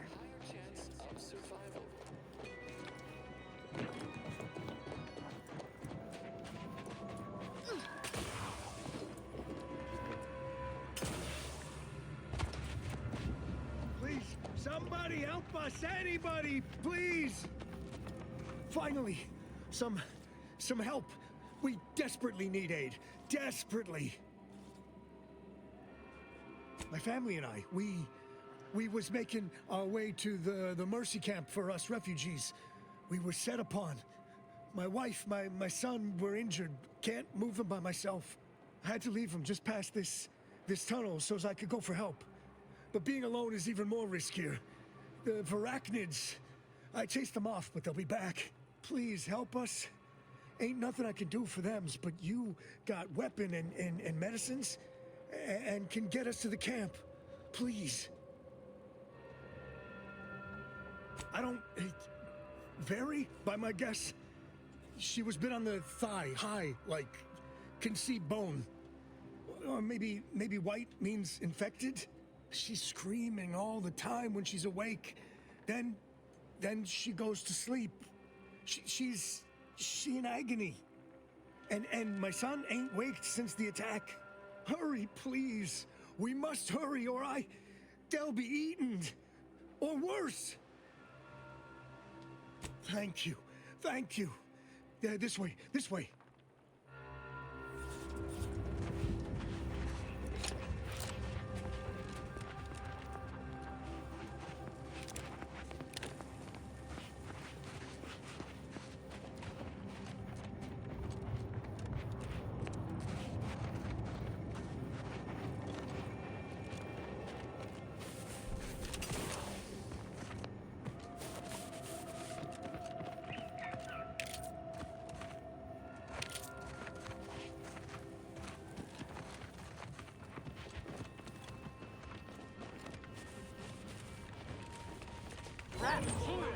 All charged up. Health benefits available at your request. Hostile ahead. What's the play?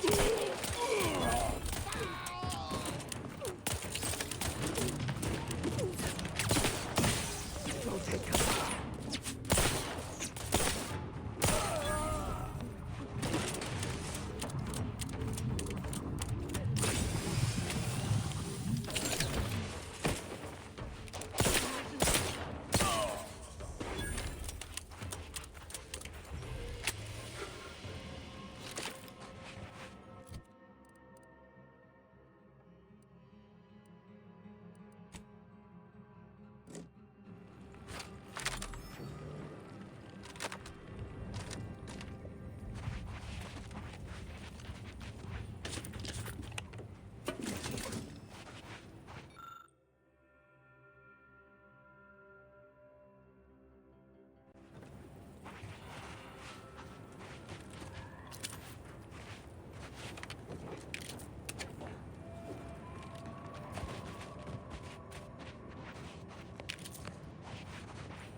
stranger.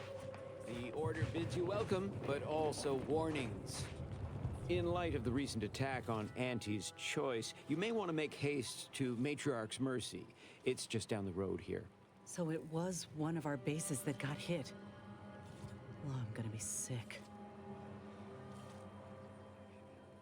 I can't rightly say, and that is rather concerning in its own right. It seems our temporary ceasefire with the corporatists may be at its end. Yes, this was an active war zone until recently, and now seems like it may be so again. Not quite certain why the attack was launched, but that is not under my purview. I'd surmise that when Auntie's Choice realized they couldn't get through our defensive measures, they wisely chose the path of diplomacy. Seems I was mistaken. Well, it weren't our artillery that made that strike. I can tell you that much. They must have done something to provoke an attack, which is why your safest path now is the one that leads to Matriarch's Mercy. The Order controls everything south of this point, but the rest is beset with various dangers. Zealots, scavengers, creatures, and corporatists.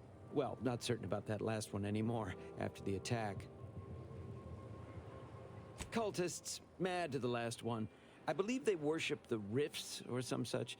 People will turn to anything to ease their discomfort during times of crisis, I suppose. They're both unstable and violent. Auntie's forces call them scrappers, and uses them for just that, gathering scrap materials. Excessive abuse of stimulants has made them severely unbalanced and prone to violence. They've also been known to pose as refugees, to lure their victims into ambushes. There are several camps of them northwest of here. I'd strongly advise keeping your distance. The creatures are of the genus Varachnid. They are large enough to kill a full-grown human, and exceedingly willing to do so. May all your endeavors elicit expected results.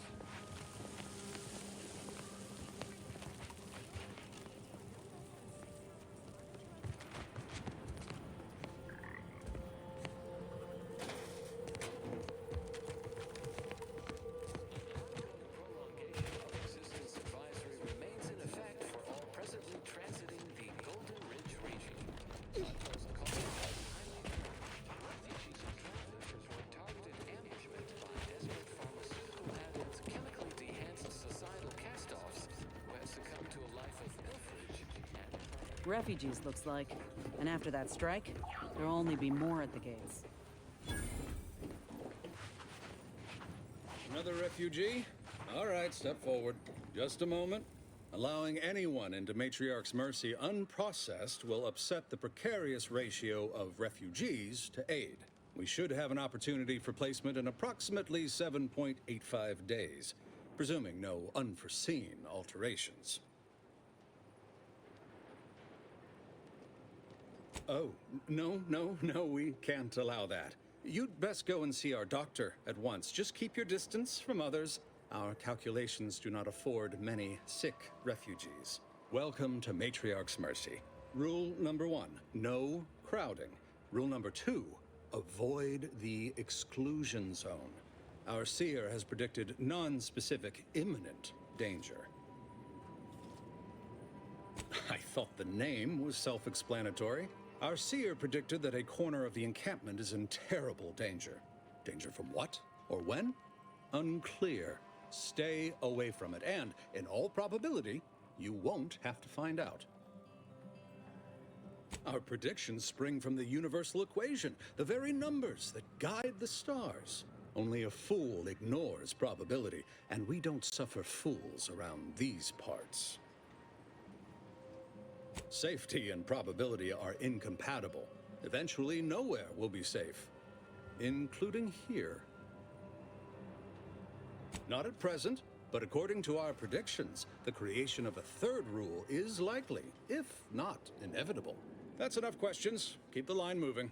You need anything, talk to Seer Wiley. He's in the lift building, straight through the settlement. Do you believe Arcadia shall ever return to how it was? I wish. And the invaders, the Order defecting, there's no putting this sprat back into the camp. Reminds me of Tau Ceti right after the merger. Had to wait for my number to be called just to get rations and a cop. Hope these folks don't have to wait as long. By the law. It's you. You're right. The universe does not orient itself.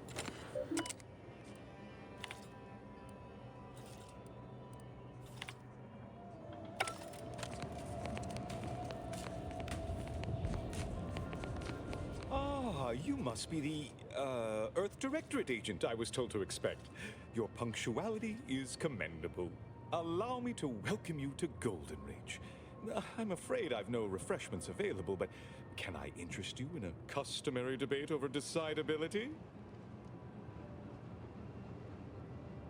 Logic, primarily. The study of correct reasoning, sequence, consequence relation.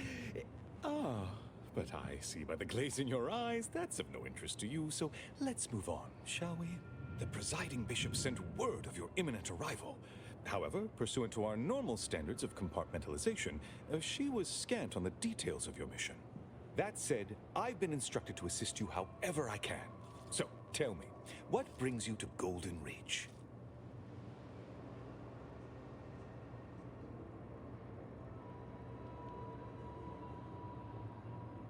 Victor?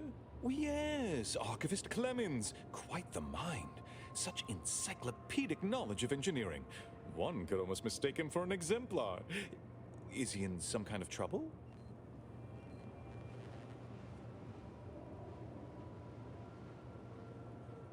Victor Clemens, some kind of radical. What an absurd notion. I must agree with my seer. I once watched Victor shed copious tears over a damaged datapad. It's difficult to imagine him capable of worse.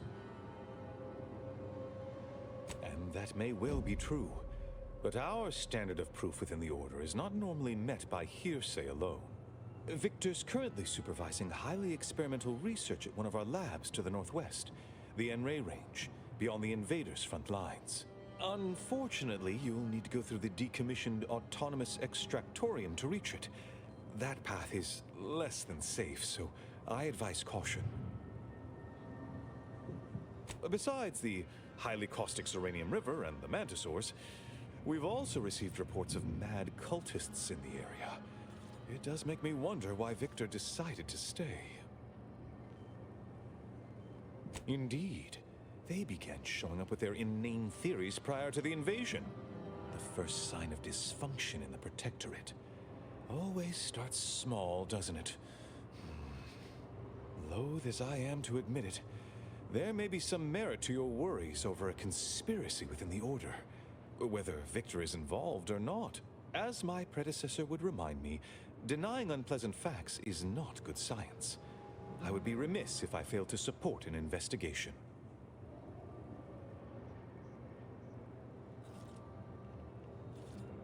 No doubt you heard of the recent attack launched on that Auntie's Choice base, Outpost Opportunity. It came from one of our facilities, the Zeranium Manufactory. But that facility is intended for research, not military action. I hate thinking an Order member responsible, but given the precision of the attack, it does suggest traitors in our midst. It would undoubtedly benefit both of us to root them out. Respectfully, Scholar, given current tensions, should we really be trusting such a delicate task to this stranger? Would an internal review of our ranks not be more appropriate?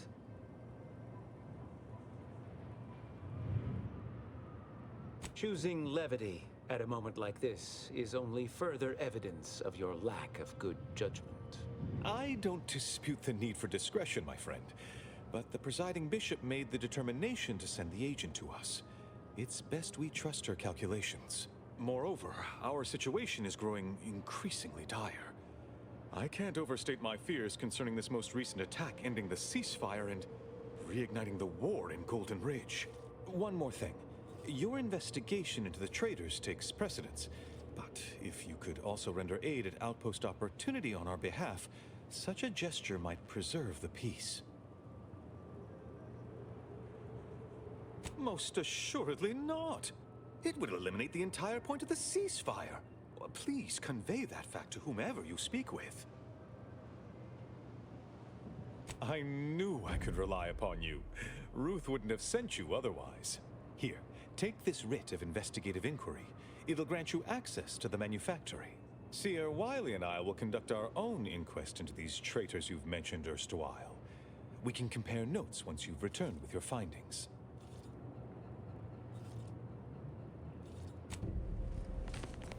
Speak to Abbot Newell if you've more queries.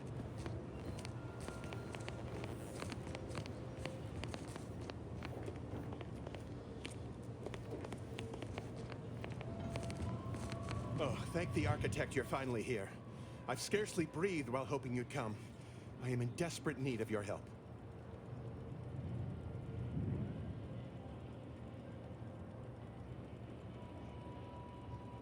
True, but the Order's predictions know you better than you know yourself.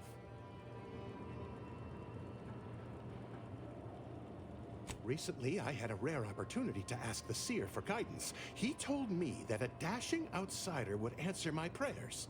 I feared the prediction was a fluke, but here you are. A dashing outsider standing before me.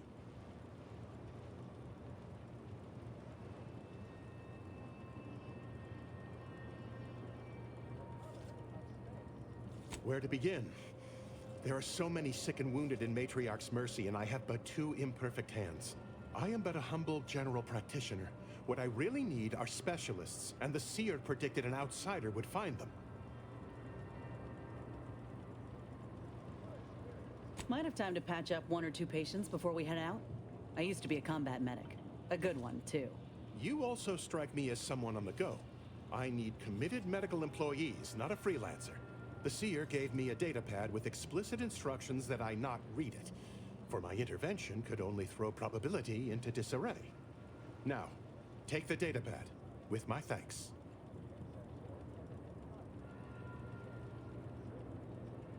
How can I be of service? Since you aren't a refugee, I hope you understand that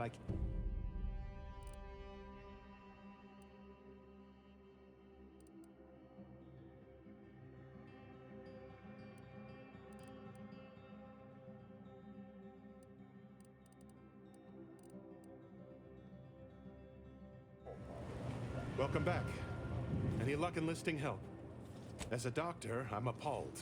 We don't have enough beds or private quarters to separate people, so sickness is blazing an unhappy trail through the refugees. Of course, the Order keeps us well supplied with meds, but things will get worse as long as we're overcrowded. Yes, I can treat sickness as it arises.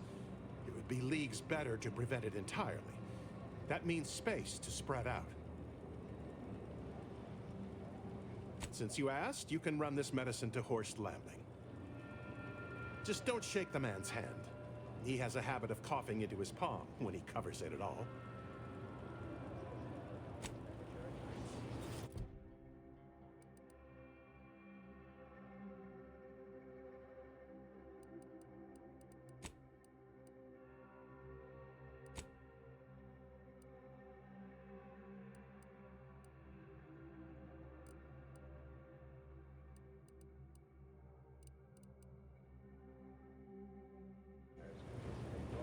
You have an abundance of valid options for your next mission destination, Commander. N-Ray Range, Zuranium Manufactory, or Outpost Opportunity.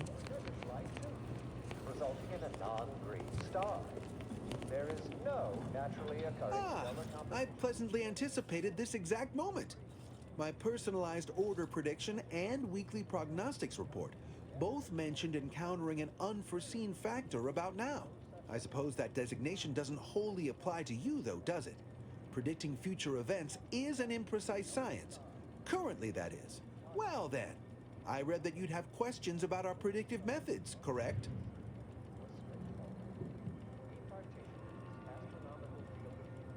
We utilize a mix of proprietary research methods to gather as complete a data set as possible, and advanced calculations using well-honed models to effectuate it.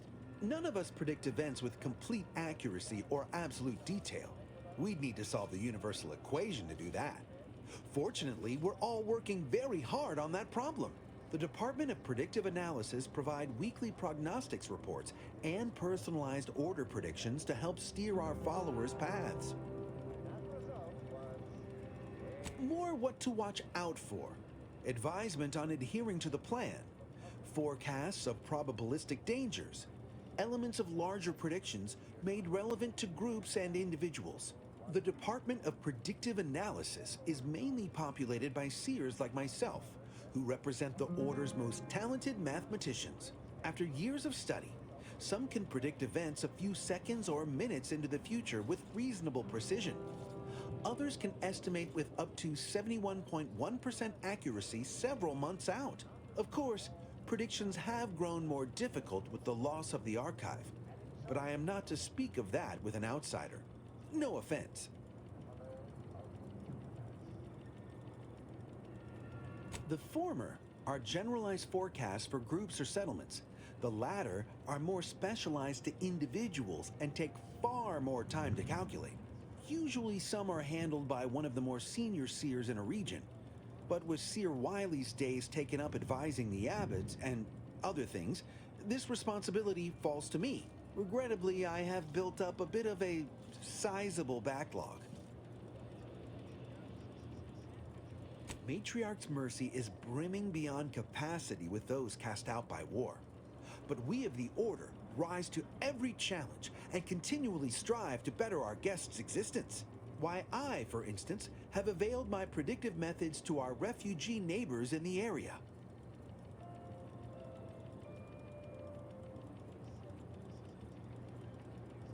There's nothing more practical than improving lives now, is there? We've offered the displaced access to our weekly prognostics reports and personalized order predictions. Engagement is admittedly rather low, but at least one member of the camp reports he has benefited from them greatly. One of our recent guests, Rollo Nast, has received multiple personalized order predictions. I believe he could speak to the effectiveness of our ways firsthand. If my own humble assertions are not enough, I trust his attestations would convince you, and perhaps other members of the displaced as well. Well, I do believe you're needed elsewhere. Farewell. Why so simplistic? Well, consider this a basic refresher course. But if you strive to become a humanistic 1,068.5 pardons, but my attention is presently 99.81% occupied, coordinating provisions and supplies for the displaced. I have zero allotted time for random queries, at present or in the foreseeable future. But very well. As the assigned provisioner, I am responsible for coordinating the requisition and distribution of comestibles, medicinals, and miscellaneous vital supplies. The overwhelming majority of my time is dedicated to this, leaving only moments to see to the Order's needs in the settlement. But it is an effort I undertake with great relish. You may not have noticed, but the refugees do not want for food or medicine. The Order of the Ascendant is dedicated to the ascension of humanity. Our ultimate goal may not be reached in our lifetime. If I can help others in need today, I shall do so to the utmost extent of my abilities and resources. With the great disruption that has occurred to their lives, one can hardly blame them. That they are fed and remain healthy is sufficient for me. Appreciate you respecting my time.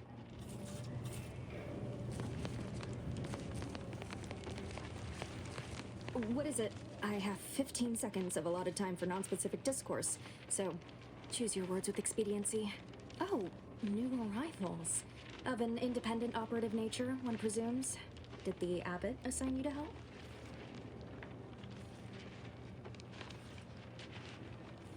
Yes.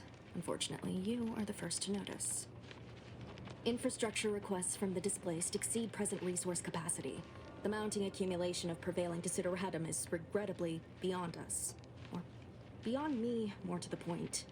I am simply one person, impossibly stretched thin, and unable to attend to the needs of the displaced.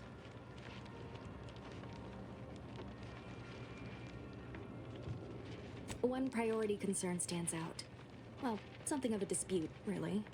One where my latest near-future prognostics report may provide some guidance. Tell me, what do you know of the exclusion zone? Excuse me, but the intricate dance of the cosmos is anything but shady. You see, the seer predicted that a calamity would befall the exclusion zone, warning that the barrier must not be crossed. But the ever-disruptive voice of the displaced is dead set on occupying the exclusion zone anyway, laughing in the face of certain peril.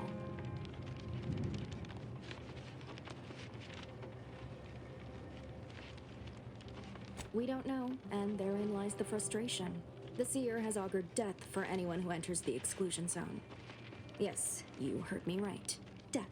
Furthermore, and I quote, "An outside mediator, having earned the confidence of both sides, has a high likelihood of clearing up an ongoing dispute." We can't have the voice of the displaced sowing disorder. Will you help us? Will you be our outside mediator, as was foretold? The first step is to familiarize yourself with every angle of the dispute. Talk to the people of Matriarch's Mercy. The displaced want the exclusion zone. We want it kept off limits. We can't both be right. Feel free to speak with the voice of the displaced herself if you aren't already acquainted. Any questions before you get started? I can tell you she's a rabble-rouser of the highest order. Still, she cleaves to her principles. That's something. You can find her outside, among her people, stubbornly defying an order barricade. Novice Seer Vicarage should have ample time to illuminate you on the Order's forecast modeling methods. He's just down the room from here.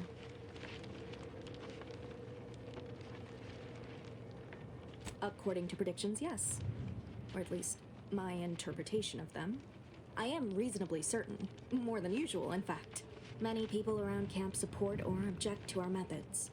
Speak to them, form your own opinion, and when you are ready, we will decide the fate of the exclusion zone.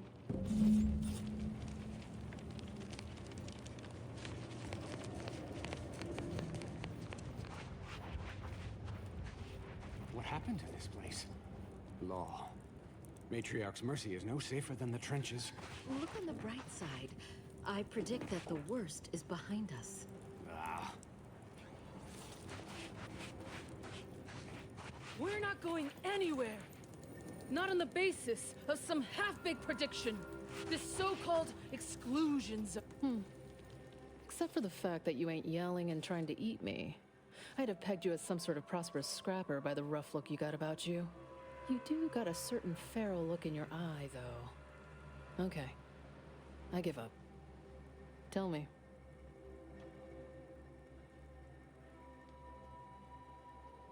Oh. So that's how it is. You're the mediator that was foretold. Am I right? The Order wants us to believe that a catastrophe is coming to the exclusion zone at any second. Why? Because math told them so. Screw their predictions. We have people, displaced by war and disaster, in sore need of space. There's plenty of room to house them. Am I supposed to fall on my knees and thank the Order because something bad may or may not happen? Sorry. Not convinced. I honestly don't give the slightest whit about the Order's idea of math or whatever calculation tells them that a catastrophe may or may not occur. What does the Administrant want? To shut me up? To discredit me?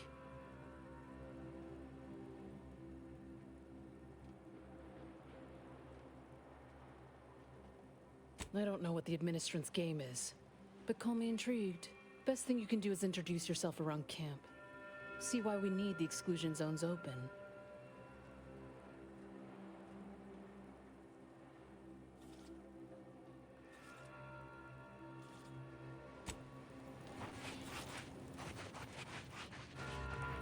Where do we go now? Another refugee camp? Another colony? I predict, with an 8.23 margin of error, that our situation A visitor? will improve in time. Without notice. Hello. You weren't mentioned in my latest personalized order projection. I mean, prediction. Granted, I mostly skim the parts what don't cover probabilistic dangers, so perhaps you were alluded to in some, roundabout fashion. Suppose that means you're not a threat. So that's good, right? Yeah, I reckon that's good. I'll say, I try not to make any big plans until I consult my latest POP. First time I got a POP, it was on a lark. It said, Rollo Nast, our seer has predicted you must wear a helmet today. I borrowed one, as a laugh. Everybody ribbed me about it. Just after lunch, wind picked up on the cliff above and dropped a mock apple 152 meters straight down onto my head. Fortunately, I still had that brain case on. I mean, if you want an exact estimate or percentage, talk to them. As for me, I just got that, anecdotal feedback. A few times, I couldn't make heads or tail of half of it. Like, avoid anything representing whole numbers? I didn't know what to do about that. So I just stayed put.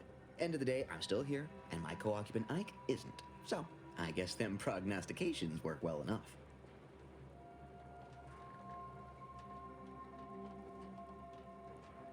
You did catch the part I said they saved my life, right? I think alive is a notable improvement on dead. That's something you can take to the bank, Figuratively speaking. I don't know why the other displaced have been so slow to take to them. But I'm not complaining too loud.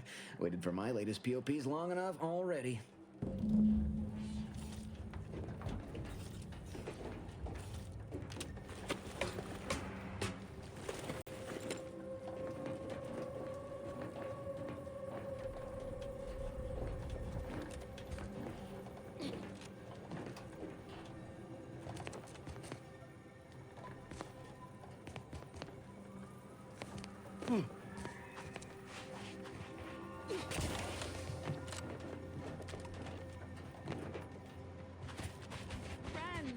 Neighbors, while you shelter in Matriarch's mercy, apologies, outsider. As a vicar, I am usually tasked with guiding non-order lay people, such as yourself. Lately, the abbot has tasked me with the education of the refugees in our care. You are, of course, free to stay to be enlightened by my lecture, but I don't need an abacus to predict your path lies elsewhere. Well, if it's in the displaced's best interests, I imagine I can find a moment. Yes, I reckon I do have my ear to the grimy dirt floor of Matriarch's mercy. I hear what common lay people are saying, and the wide array of bodily noises they make. Suppose I, more than any other member of the Order here, connect with non-scienticians. I've begun daily lectures, including practical advice on efficiently planning their days.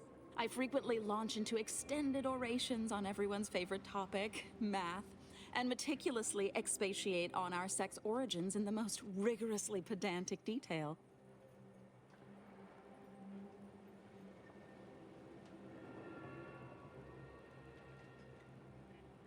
Oh dear, I got ahead of myself, didn't I? That's an occupational hazard around here.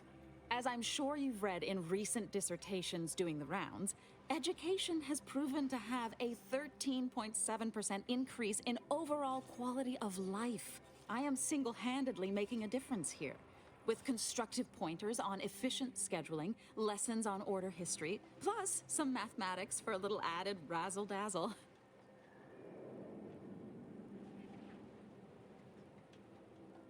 Never as many as I would like, perhaps, but my little congregation grows by the hour. Eventually, my unsophisticated layperson friend, the knowledge just seeps right in. Give it a few years and they'll even be asking questions.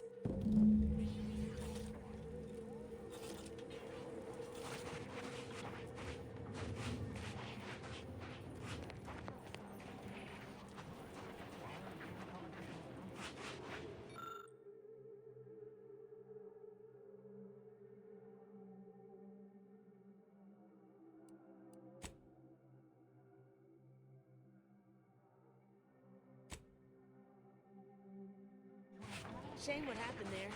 I seen the whole thing. Watch yourself if you intend to nose around that collapsed ramshackle.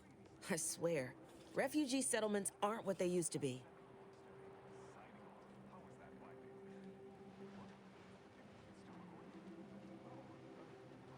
Oh, I don't know.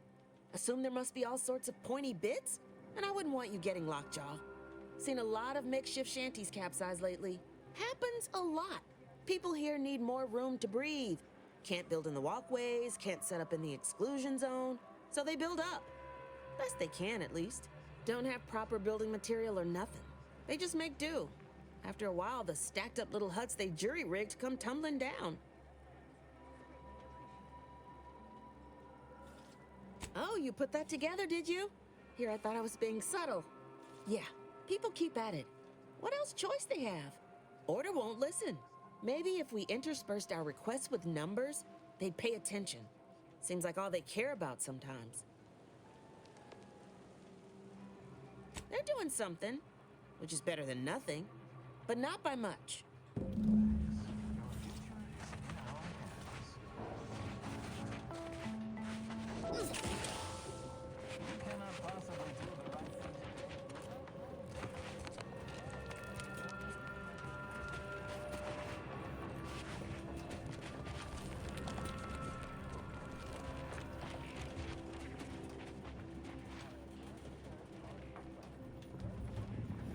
My soup is nutritionally calculated to sustain all bodily functions, but it could use a little salt.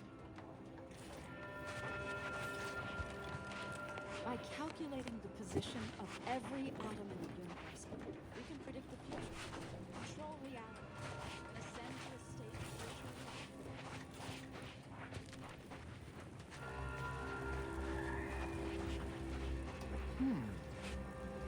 virtual. And then we solve for the... apologies. Just catching up on a research assignment between queries. Yes? Did you need something?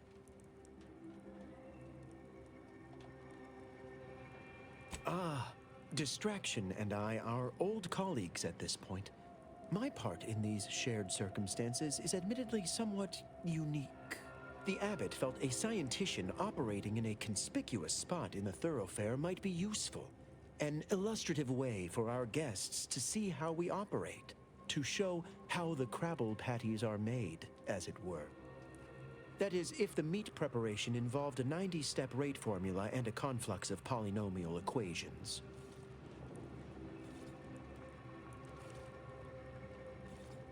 I am also on hand to answer queries by providing data supporting our actions. Though perhaps due to my central location, 89.74% of the time, I am simply asked for directions.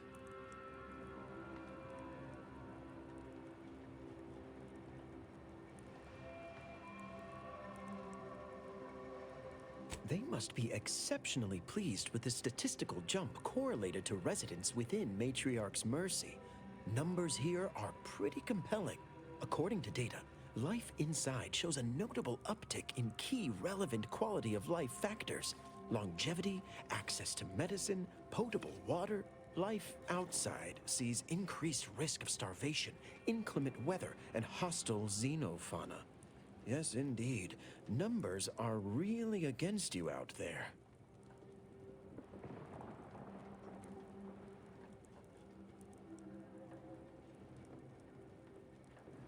We have diverted internal resources to better meet demand in key areas. And I'm pleased to say that's led to a statistically significant 2.7% increase in refugee satisfaction. Then back to it I shall get. If you have queries, I have figures.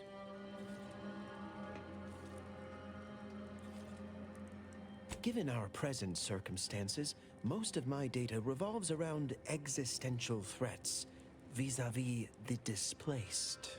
According to data, life inside shows a notable uptick in life outside sees increased risk of starvation. Surely you've heard our reasoning.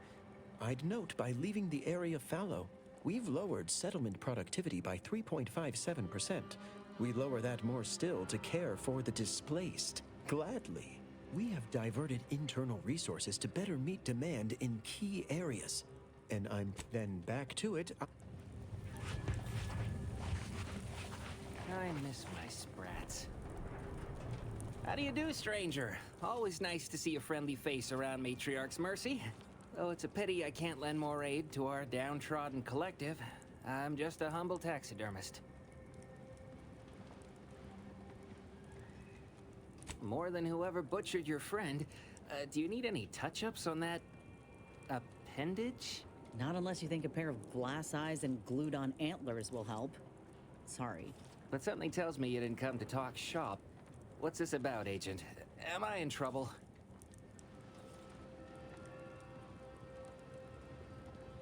What? And you think that's me?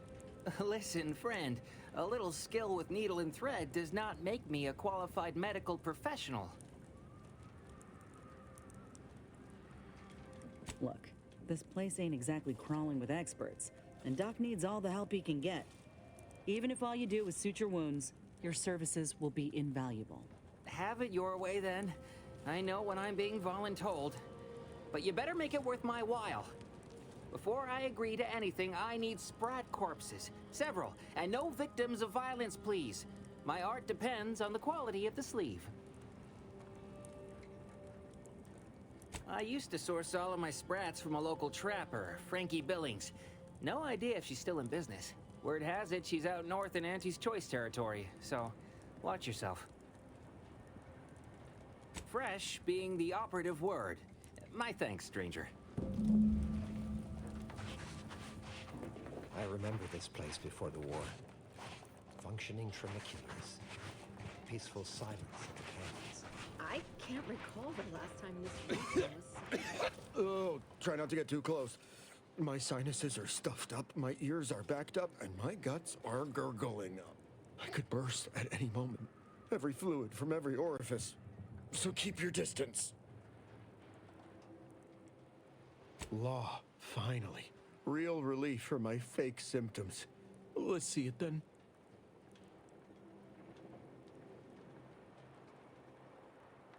Well, ain't this healthcare in a nutshell? If it's bits you want, you can partake of what I scrounged together on account of folks taking pity on me. You have my gratitude, stranger. I think it's downright awful what's happened to these fine folks. But me especially. Sickness, malnutrition, spontaneous genetic disorders, it never ends.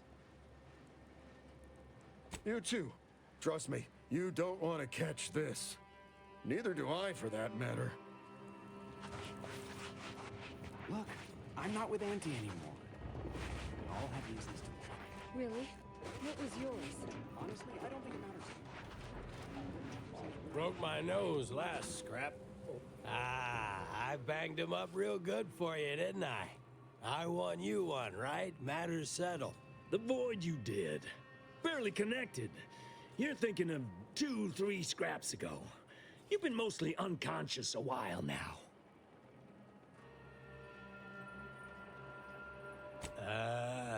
You used at least 2 words I ain't sure I know.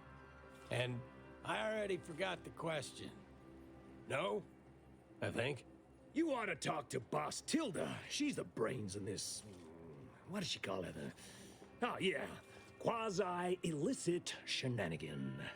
Doesn't like to look at us when we're all banged up. Said my face turned her off Borscht loaf. Anyhow, head down the hill along the fence. Tell her Mapother and Mudge sent you. This location is inhabited with individuals classified as unscrupulous, Keeping everything scrutiny above over board? personal finances. I hope not. You got business? No? Move on. You the fixer lent your aid to Agent Galloway? Don't suppose you got that crawling hibiscus she promised to sneak me, huh? Forget it. You can come in. Don't do anything foolish. Hello, hello. You're the one that aided us in unveiling Sub Rosa of a rather large shipment of Spectrum vodka, yes? Agent Galloway is slightly less trustful than most feral canids, so winning her over speaks volumes of your character. Consequently, I'm pleased to present you purchase access to my fine wares. It's fortunate you're no stranger to contraband. It's superb cover and a consistent market. For Refugees are in need of all sorts of supplies that the Order cannot provide, and Sub Rosa delivers, at only a reasonable markup. Myself, I enjoy the thrills of the environ. Will the Order attempt to drive me out? Will Matriarch's mercy be shelled? Shall I run out of new cereals? Oh, thrilling! Yes. Obviously. I don't believe I ever implied otherwise. Feast thine eyes on the merchandise.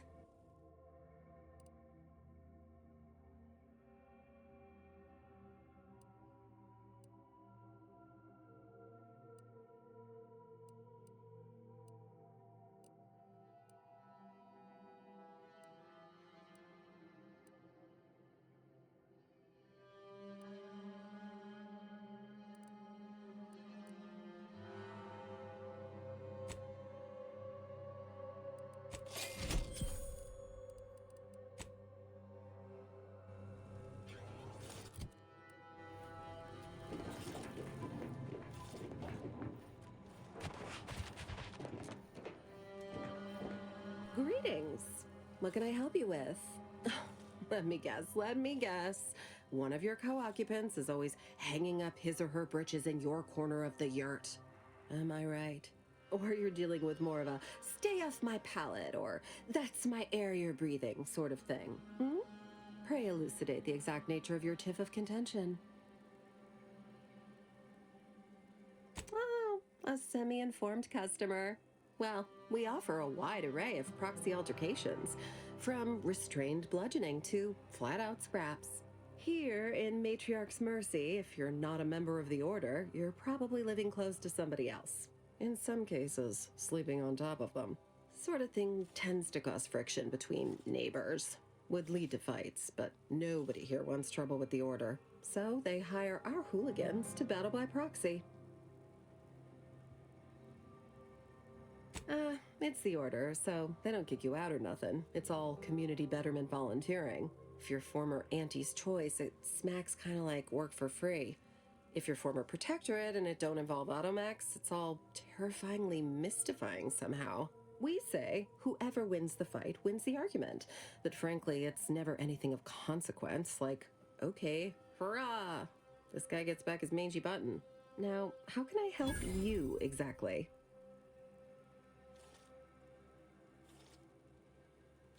Ugh, a tourist. Well, clear out then, huh?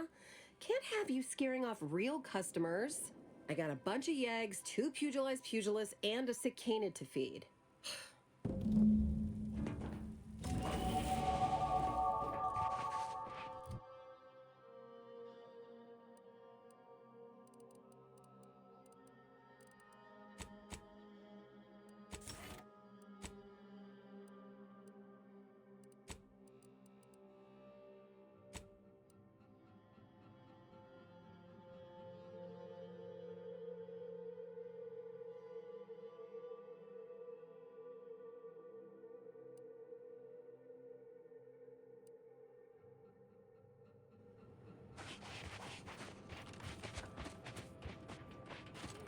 Look, your nose was just a stand-in for Duarte's nose.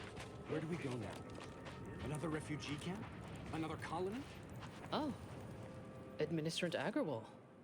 Here to finally hash this out, are you? Thought this day would never come.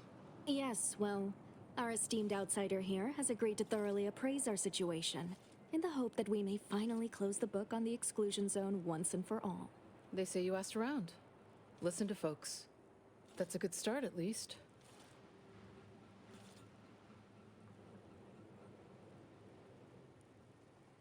The seer predicted imminent danger to the exclusion zone. In the interest of safety, the displaced must leave. Well, the displaced are the ones taking that risk, on the grounds the predictions can be false. The displaced are under the Order's care, and the Order should decide what is best for them. Hence why we need the help of an outsider. Mediator, I leave the fate of the exclusion zone in your capable hands.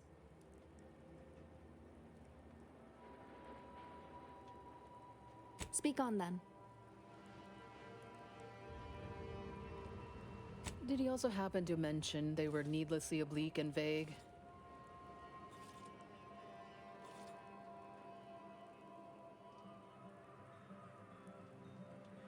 quite right. Rollo's co-occupant might have also supported our warnings, had he heeded them. I don't know. You ask me, when it comes to these order predictions, there's a lot of room between a probable and definite outcome.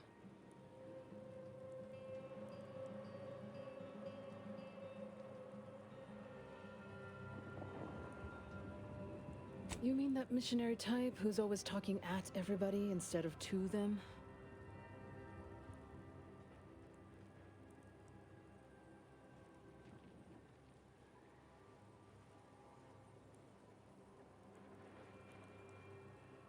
Her mission is to uplift and enlighten.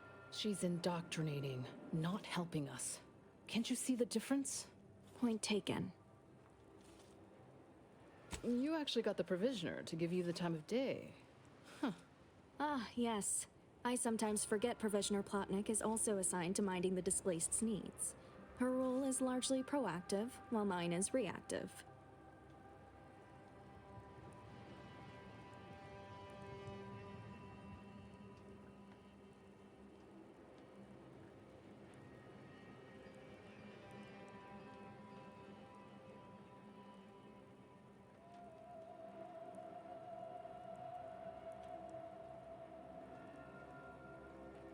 I'm appreciative of you all getting us food and medicine, but she needs backup. I suppose I'll take it under advisement. I'm all ears, Mediator. The what now? When grievances between the displaced approach fisticuffs, we hire Sub Rosa hooligans to duke things out for us. That is unquantifiably absurd, and I don't see how moving into the exclusion zone will help.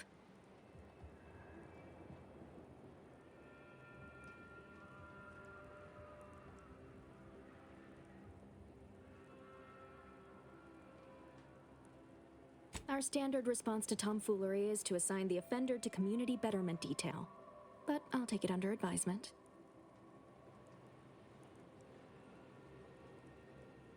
I understand he is rather short-handed.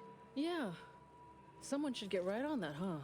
Anyhow, what was the good doctor's diagnosis?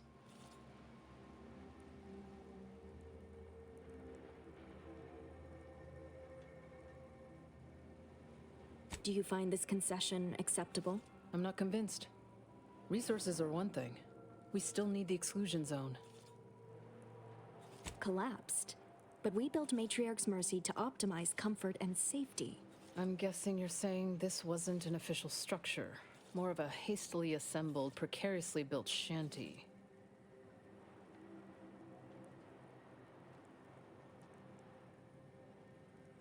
People are struggling to make do with what they have. If we had the exclusion zone, this wouldn't be a problem. I'm aghast these structures weren't built following established order construction guidelines. By my calculations, you've explored this topic from every conceivable angle. Admirable work, Mediator. Sounds to me like your sympathies lie with the Order. But I'll let you say so before I go leaping to any conclusions.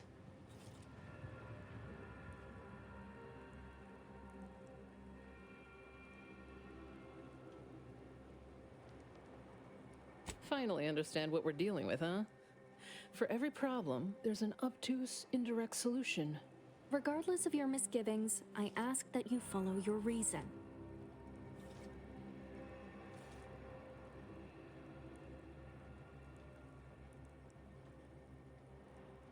Shit.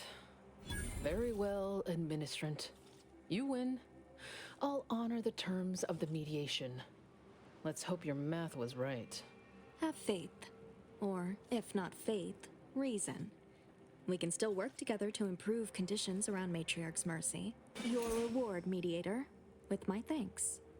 I now consider the matter decisively closed.